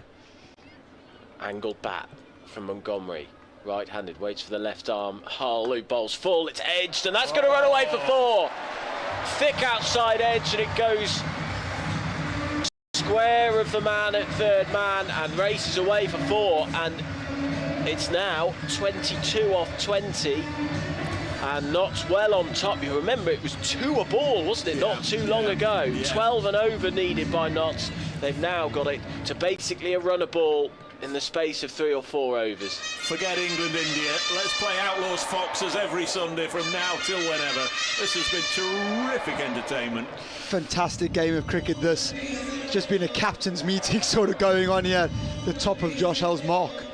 Matthew Montgomery, 13 off 5, just kept it up. 22 off 20, 167 for 5. Hull none for 38, 2 balls left in his over. He comes in, ball short, and it goes through, and it's going to be a dot ball. It's a good bouncer. That was borderline. The umpire says he's bowled his 1 for the over. He's got 1 ball left. And now Leicestershire fans sort of strangled song. They've been vocal all day. They feel less vocal now. It's the Notts fans that are up off their seats. 167 for 5, 22 off 19. Yeah, really nicely poised here. Moores, you feel, hasn't faced the ball in 2 overs, has he? He hasn't. So he's just sat here and watched chaos unfold in front of his eyes. A wicket, though, tilts it back to the Foxes, I think. Yeah, it is so evenly poised. Fine leg up, leaden skies above as Hull charges in. He's up to the wicket. It's played straight to him. He's caught.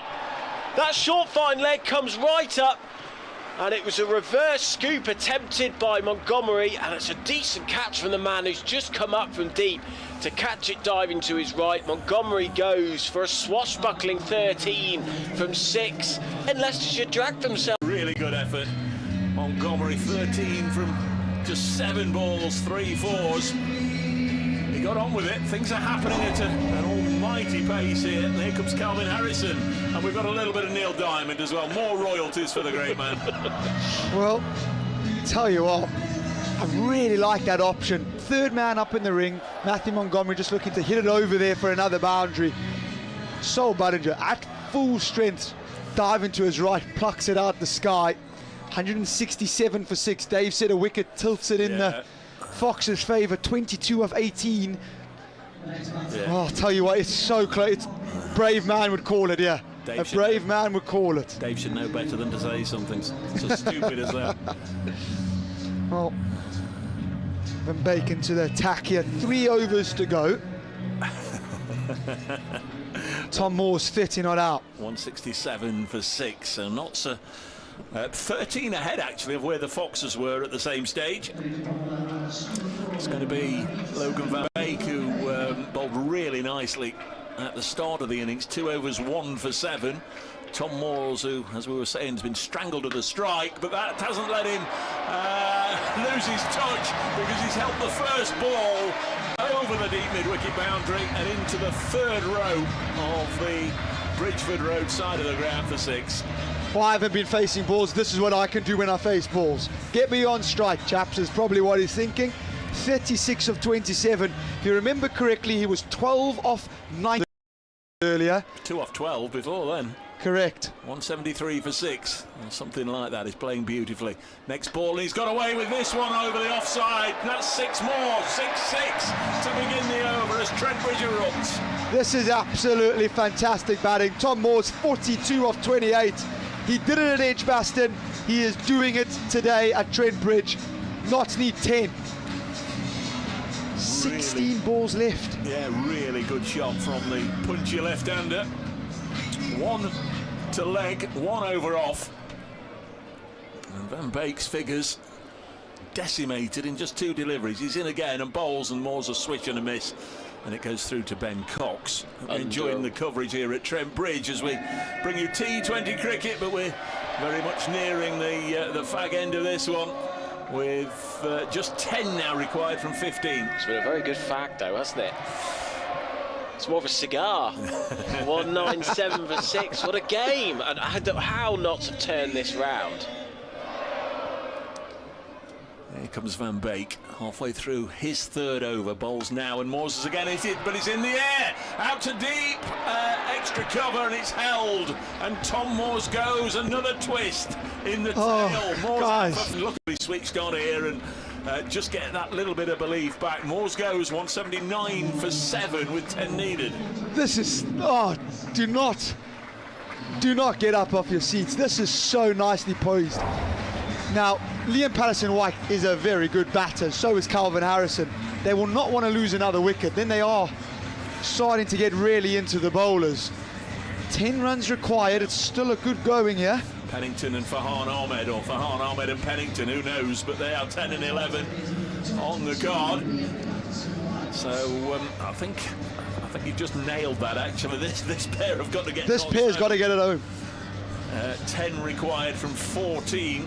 Good catch from Sam Wood on that occasion. Moore's caught by Wood from the bowling of Logan van Beek. That's the way to bounce back, having gone for 6 from your first couple of deliveries. Comes in now to bowl to the new man, Patterson-White. He's run this to point, and very nearly there was a coming together of the two batters in the middle of the strip before common sense prevailed and they returned to the original end. No chance of a single. Cooler heads need to prevail here desperately. Nothing silly, gentlemen. Just knock it around. The modern cricketer doesn't think like that. Can tell you that for free. 179 for 7. Van Beek in. Patterson-White again to backward point. This time they've gone. The shy at the stumps narrowly misses. Good effort there, not too far away, and they get a single. And the Outlaws talked about darts early on. It's 180 and for 7. And to make a little, just to throw some more cat amongst the pigeons, the heavens have started to open and it's raining. No. It's starting to drizzle. We might be okay, we might not, but it is a little bit of a rain falling from the sky. 10 needed. 9 needed, sorry. 9 needed from 12, and Josh Hull has the ball in his hands. We are going all the way here, ladies and gents, as we start the penultimate over. Not definitely the favourites, but a good over from Hull could turn this round. And a bit of rain could scupper a lot of plans. Just waiting for the Duckworth-Lewis. There we are. So Notts ahead on Duckworth-Lewis, so the Foxes need a wicket, really. That would tilt it back in their favour, I think. So 167 is the pass score, and the Outlaws are 180 for 7. 9 from 12. Patterson-White on 1 from 2. Harrison yet to face. So it's 2 new batsmen. This game brilliantly poised. As fine leg goes back, we've got a long on. We've got a deep mid wicket, deep backward square leg. We've got a deep cover. It's more of a deep cover point actually out there as Hull moves away from us from the Radcliffe Road end. He's in, he bowls, big slog, it's out towards Cow Corner and on the bounce. So it's just 1. 8 off 11. I mean, that's fine from a Notts theory. They can play singles. It was in the air for 60 yards, wasn't it? I just thought, oh no, no. Bounce ball, and it did. Calvin Harrison now. That's well short. Rahan Ahmed jogs over to Hull, gives him a bit of motivation to the England bowler. 6'7", quick bowler, upwards, up towards 90 miles an hour. 181 for 7. Leicestershire against Nottinghamshire. What?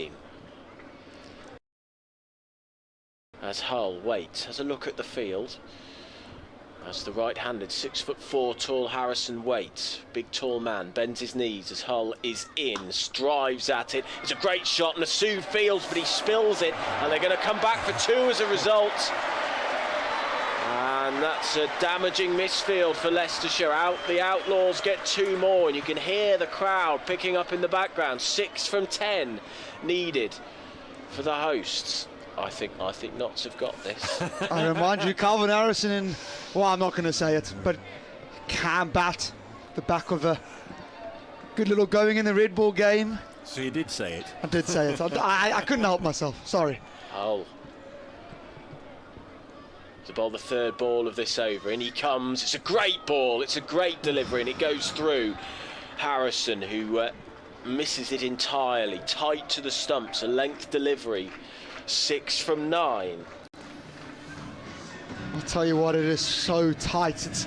You could almost, the tension is crazy. In between every ball, there's a conference between 4 players of what Josh Hull should bowl. Calvin Harrison standing there looking around, looking at the field, seeing if he should, what shot to potentially play. Is there now a change in the field? Square leg goes back. Hull One score would do it for the Outlaws if they get one big hit. Here comes Hull. Harrison pulls it round the corner, but he's going to be caught. He is, he's caught at the fine leg boundary. And so it's going to be 6 from 8. And this takes another twist. As the Outlaws lose their 8th wicket, Harrison has to go 1-3-8 for 8. And now I guess the possibility comes in that Notts can be bowled out. All kinds of options are coming into play now. Me. This is absolutely crazy. A very good bouncer directed from Josh Hull into the wicket. And Harrison pulling this one away, gets caught at fine leg, Notts lose their 8th. Well, we're right down at the death of this. Adam, I know you were going to pop down and be on the boundary edge for your boys. Great sharing the commentary. Oh, it's been a pleasure. It's been a joy. Thank you. I can't. I'm gutted. Oh, what a thrilling finish we've got ahead. I can't even speak. What a game. Well, a game of rock, paper, scissors has been won by Dylan Pennington, who's got out there ahead of Notts, requiring 6 from, and Josh Hall looking to try and knock over the Nottinghamshire quick. 8 balls left in the match. Here's Hull into Dylan Pennington, and it thuds into his thigh pad, and because Leicestershire protecting the boundaries and the fielders on the offside on the discs, they were able just to amble through for a leg bye, so that makes it 5 from 7. Most importantly, it brings Liam Patterson-White onto strike. Now, this is, again, 1 ball left in the over. Get yourself a single, get onto strike for the last over, and you need 4 to win. Don't do anything silly. But Leicestershire's way of winning it would be maybe a short pitch ball that Liam can't play, goes through to the keeper. Exactly. And that leaves Pennington on strike for the last over. Potentially, again, gets Liam to take on a short pitch ball, and out, not in control, can get caught in the deep. So, Josh Hull, just nice to note, no one's saving 1 on the offside either. Hull then to Patterson-White, who's on 2, and there's no run. So that is the end of the over. 184 for 8. Ooh. Kyle Notts need 5. 4 will give us a tie. This is absolutely crazy. Notts had no right to win it. Then Notts had no right to lose it. Now anyone can win it. Anyone can win it. You pick, flip a coin at this moment in time. What a game of cricket. Daniel Sams and Tom Moore's fantastic knocks between them have got Notts right back into it after Captain Joe Clark got him off to a flyer. And now it's got to be Dylan Pennington and Liam Patterson-White to get Notts over the line. 184 for 8. BBC Radio Leicester listeners will hear more from Adam Whitty in the fullness of time. Watching the last over about to commence, and it will be Logan van Beek. 3 overs, 2 for 20 to bowl to Dylan Pennington, yet to score. Pitched up, and Pennington drives up to wide-ish mid-off, and they set off together, Pennington and Patterson-White, and get home, get the single. 185 for 8. Notts require 4 to win from 5 balls, with just Farhan Ahmed to come.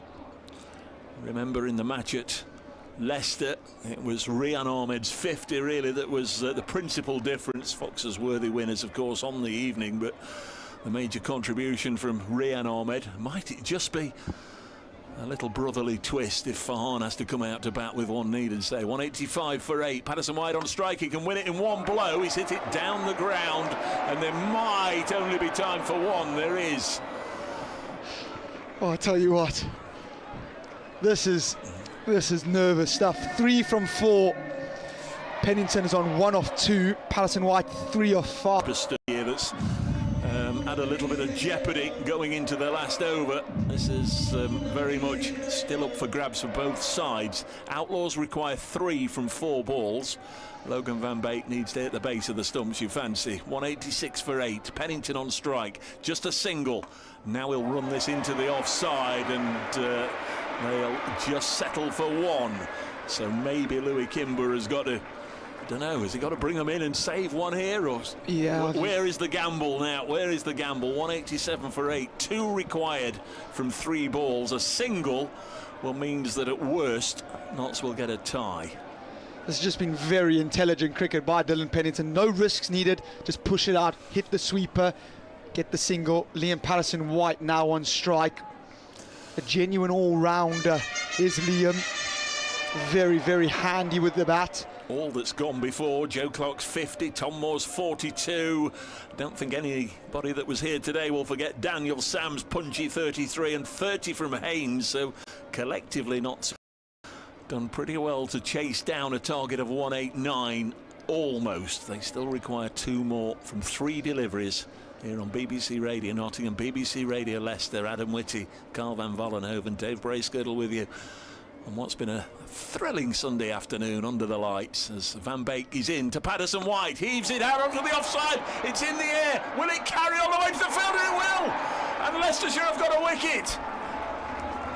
Hugely dramatic scenes, and now the Foxes do celebrate because it will be Farhan Ahmed to come out. Last ball of the match, well, 2 balls of the match remain and 2 runs required, and Patterson-White, his head on low, goes for 3 with his family watching poolside in Tunisia on the live stream. 187 for 9. Wow, wow, wow. A wide ball from Van Beek. Patterson-White just looking to hit it anywhere. Sort of leans back, slices it off the bat, and it's a good catch out there by Sam Wood. By Sam Wood, who's taken 2 good he's done some really good bits of work out there on that boundary. Not a 9 down. They need 2 to win with 1 wicket in hand of 2 balls. I tell you what a game of cricket. What an East Midlands derby. Put all your chips on a tie, folks. There's no winning it by fewer wickets lost, or as it was back in 2020 in that dramatic quarter-final on the results of the power play. A single and it will be a tie. So we may as well have been rained off if that's how it happens. My money's on the tie here. I fancy that Farhan will get something on it, and they'll... Wonder if his brothers just said anything to him. Van Beek, 187 for 9. Ball's now dug out into the offside, and they'll get a single. Will they come back for 2? Will they risk the 2? In comes the throw. And it's been dropped by Cox, and he's got home. And Farhan Ahmed has won it for Notts, finishing 2 not out. The throw came in. Farhan made the decision to gallop back the 22 yards. It was brother Rian throwing it in from the deep. Cox couldn't take it cleanly, he fumbled it, he dived for the stumps, and by then Farhan was home, and Notts have won by 1 wicket with 1 ball to spare in the most dramatic of fashion at Trent Bridge. A glorious game of cricket. Congratulations to everybody involved, but it is Notts who keep their faint hopes alive with the scruffiest of wins by 1 wicket. What a match! What a game of cricket. When Farhan turned for 2, I thought, what are you doing? You've got another ball, you've got another ball. Throw comes in, missed it by Cox. Cox dropped the ball, took the stumps up, but obviously no control of the ball. Farhan dived it in, gets Notts over for the win. What a win, what a game of cricket. Absolutely fantastic. Notts have showed a way that they can get over the line under immense pressure, and what an absolutely great game of cricket. At the end of the day, it is part of the entertainment industry. Cricket, sport, it's there for people to enjoy, to get them away from the worries of everyday life. Those that are here today, Foxes and Outlaws, have had a great afternoon's entertainment. Some enormous sixes, some wonderful stroke play, some brilliant catches, some drama and intrigue and jeopardy right to the very end. That's as good a game of cricket as I've seen for a long time. Notts have ended up winners, but it was an unfolding story that twisted this way and that throughout the afternoon. We didn't know if it was going to rain. It didn't in the end, but at no stage did we ever get anything other than dark, threatening clouds overhead. What a match that was. Notts have underachieved in this season's competition. Leicestershire worthy winners in the first match back in June, and today they've been worthy competitors. They've posted a really good score, 188 for 2. Some of the best batting on the day was from Rishi Patel and Sol Budinger and Rian Ahmed and Shan Masood, and getting to 188 for 2. But collectively as a team, team. Notts have just about muscled enough to send out their number 11 to get us scampered to and get them over the line. Thanks for your company, everybody. Thanks to Kyle, as ever, for his commentary, and also to Adam Whitty for being with us in the commentary booth. Hope you've all enjoyed the coverage, folks, as we hand back to the studios. It's Notts that have won by the narrowest of margins, but what a game of cricket.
Cricket, eh?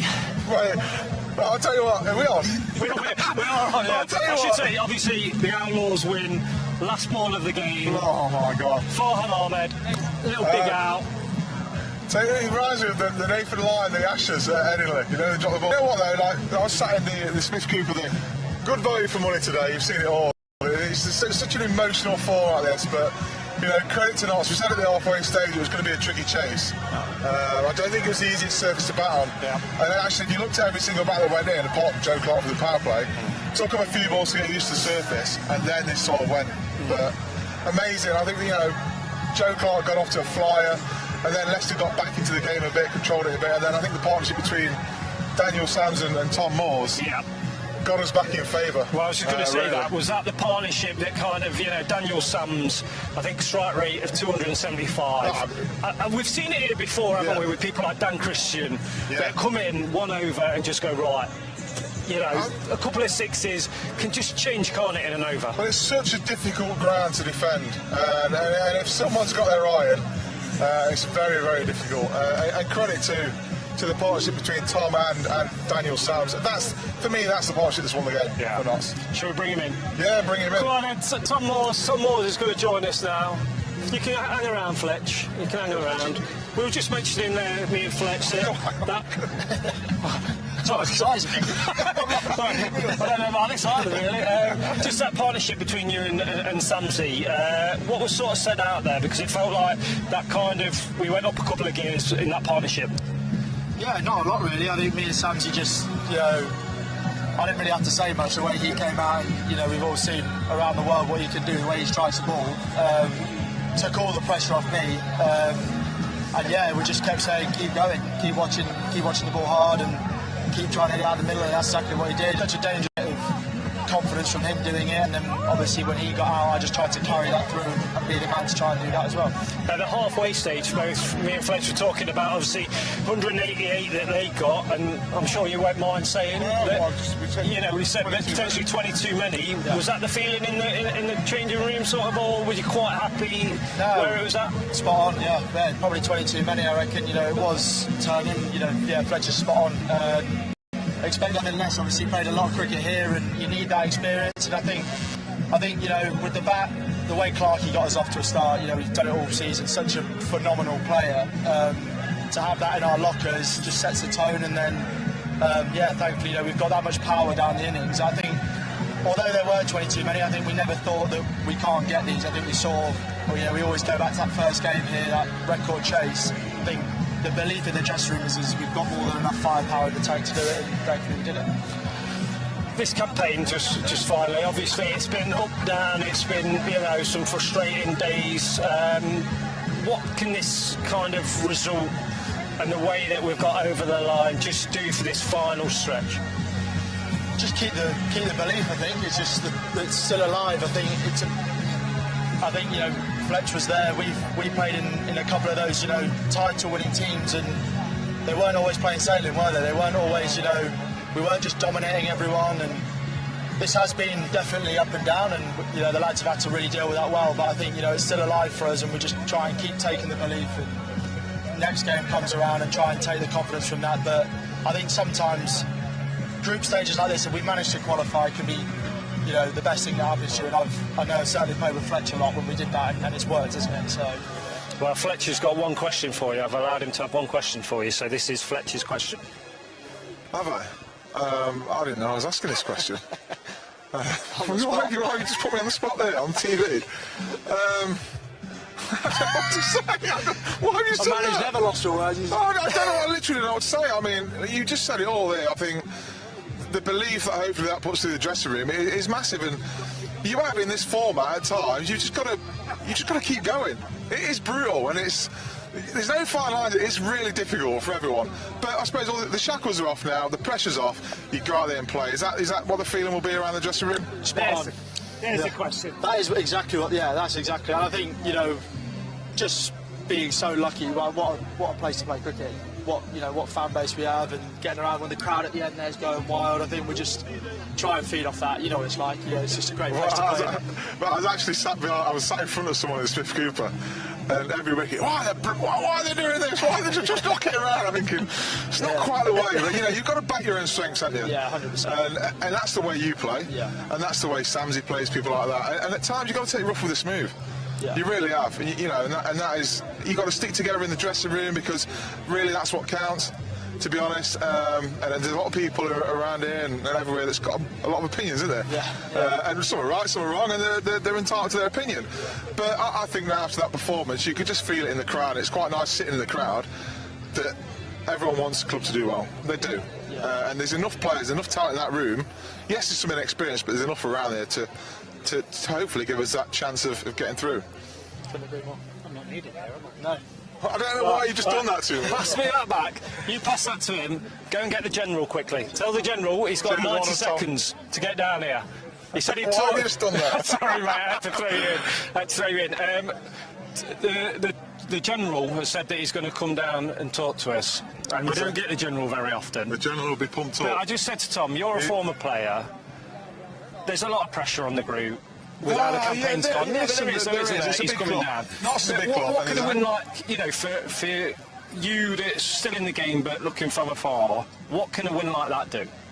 Oh, I mean, firstly, what a game to play in front of, against Leicester at Trent Bridge on a Sunday. Pretty good crowd in. And the tight games are always the ones that give you the biggest buzz. So, the ebbs and flows, it's emotional T20 cricket, and I try and sit there now and take it all in and just watch the game for as it is. But it'll definitely give a lot of belief and, a lot of confidence, really. That's what it is. Come on, join him. Come and join us. You need confidence in this format. It is an emotional one. Here's been up and down. Here's been up and down. Hopefully it just keeps the belief going with the group, builds a confidence, and listen, take it game by game, and you just never know in this format. General, how are we? Yeah, good, mate. After that, are we all right? Yeah, I'm all right now. It got a bit closer than we would have liked it to, if I'm honest. I thought we did some excellent stuff during that chase. Significant contributions from a lot of good innings. You feel like you should have made it a little bit more comfortable, if I'm honest. But delighted to get over the line. Yeah, me and Fletch were talking at the halfway point. 188. How did you feel that was for them? Probably a few more than we would have liked to have chased, if I'm honest. There were probably a couple too many big overs in there that we would have expected just to temper back on a little bit. That being said, I thought we held on to ourselves well, and we brought it back in the middle stage of the innings. They never quite got away from us how teams have historically in this year's competition, which has been one of our biggest frustrations. So we held on quite nicely, and we got off to a great start. Clarkey played beautifully, didn't he? And really set the tone for the innings. That being said, then we just had some highlights packages. Tom played well. The ball incredibly. Samsey did the same. You sort of felt like you needed one of those guys in at the end to make it really comfortable. That being said, I thought the guys, in Dylan and Farhan held the nerve. Neither of them would have been in that situation before. And we find ourselves, content and really happy, knowing that there's more to improve on moving forward.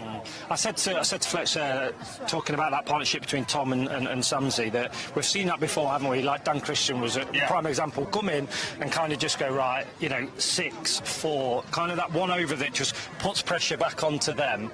And that's what Samsey did, really. Strike rate 275. And he's an incredible ball striker. Like you mentioned, you put him in high company there alongside Dan Christian, who also a fantastic ball striker. But the impact that over had, where Dan went ballistic and it really moved the innings forward, it broke the back of the run rate, if you like. The only way we were going to really let Leicester back in was if we ended up getting bowled out. So look, I think on the whole there'll be a lot of relief. Lads will be delighted. Fletcher mentioned you'll take confidence from that result because we know we needed to win. But the important thing for me was making sure that guys don't lose confidence. Guys continue to build. Because the next game will come around quick. It does.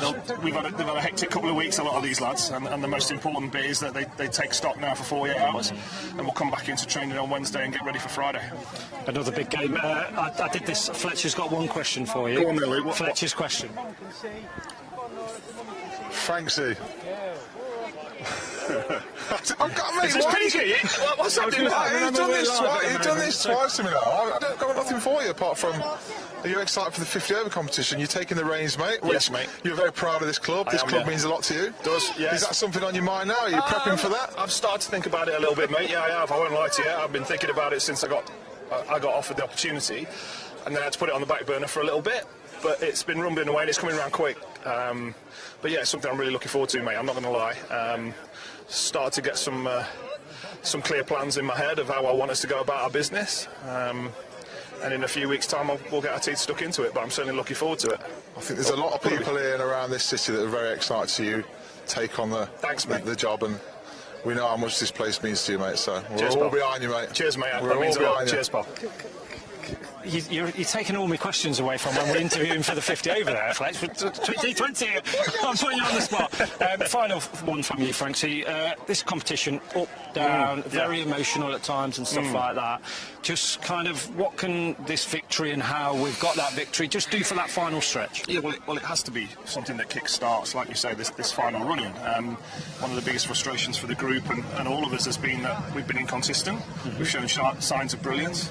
And also stuff where we've fallen short. We're not kidding ourselves on that. We know there's stuff to tidy up on still moving forward. But like I say, I think they should take a lot from today, knowing that there's more to come on Friday. We won't settle on that, and we can't settle on that because I think if we did, we'd be taking her off the ball, and that's really important. Well, thank you very much for joining us on TV Live. You're always welcome. Thanks, mate. Appreciate that. And thank you very much.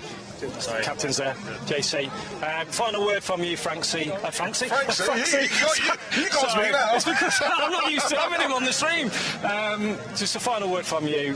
Thanks for joining us, by the way. No, it's been good to be back on the hallowed turf, mate. Did you enjoy that as a spectator? Did. Well, it's difficult because you still feel part of it in a way.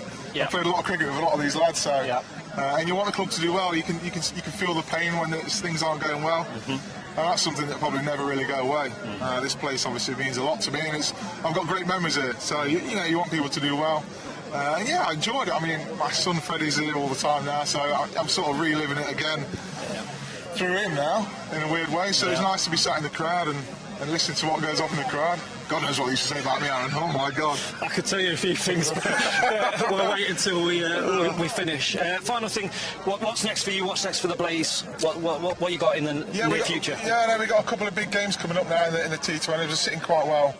Second in the table, so we've got Surrey here next Sunday, which will be a big game. They're top. We beat them at the Oval a few weeks ago, so yeah, I mean everything's going well. Everyone's fit, everyone's healthy. everyone's playing well. So it was a shame we didn't get on today. And well, we got on, but it was a shame we didn't finish the game. But no, all things are going well with the Blaze. But Dylan, one word, was you confident? Yeah, 100%. Of course. More than one word, but there we go. I was backing him. Yeah, of course. I was backing him. Right, okay, I think, of course you weren't. I think that it's time for us to wrap it up here, but what a day it's been, really, to be fair. As Fletch just said there, the Blaze didn't manage to get on in the end, but the Outlaws managed to beat the local rivals, the Leicestershire Foxes, with the last ball of the game. We're still in with a chance. So the next game is on Friday here at Trent Bridge. So if you can't make it down to the bridge, then obviously you'll catch it all on Trent Bridge Live. But from me... the greatest live stream around here. The greatest one. Well, we'll try our best. It is the greatest. We'll try our best. It also...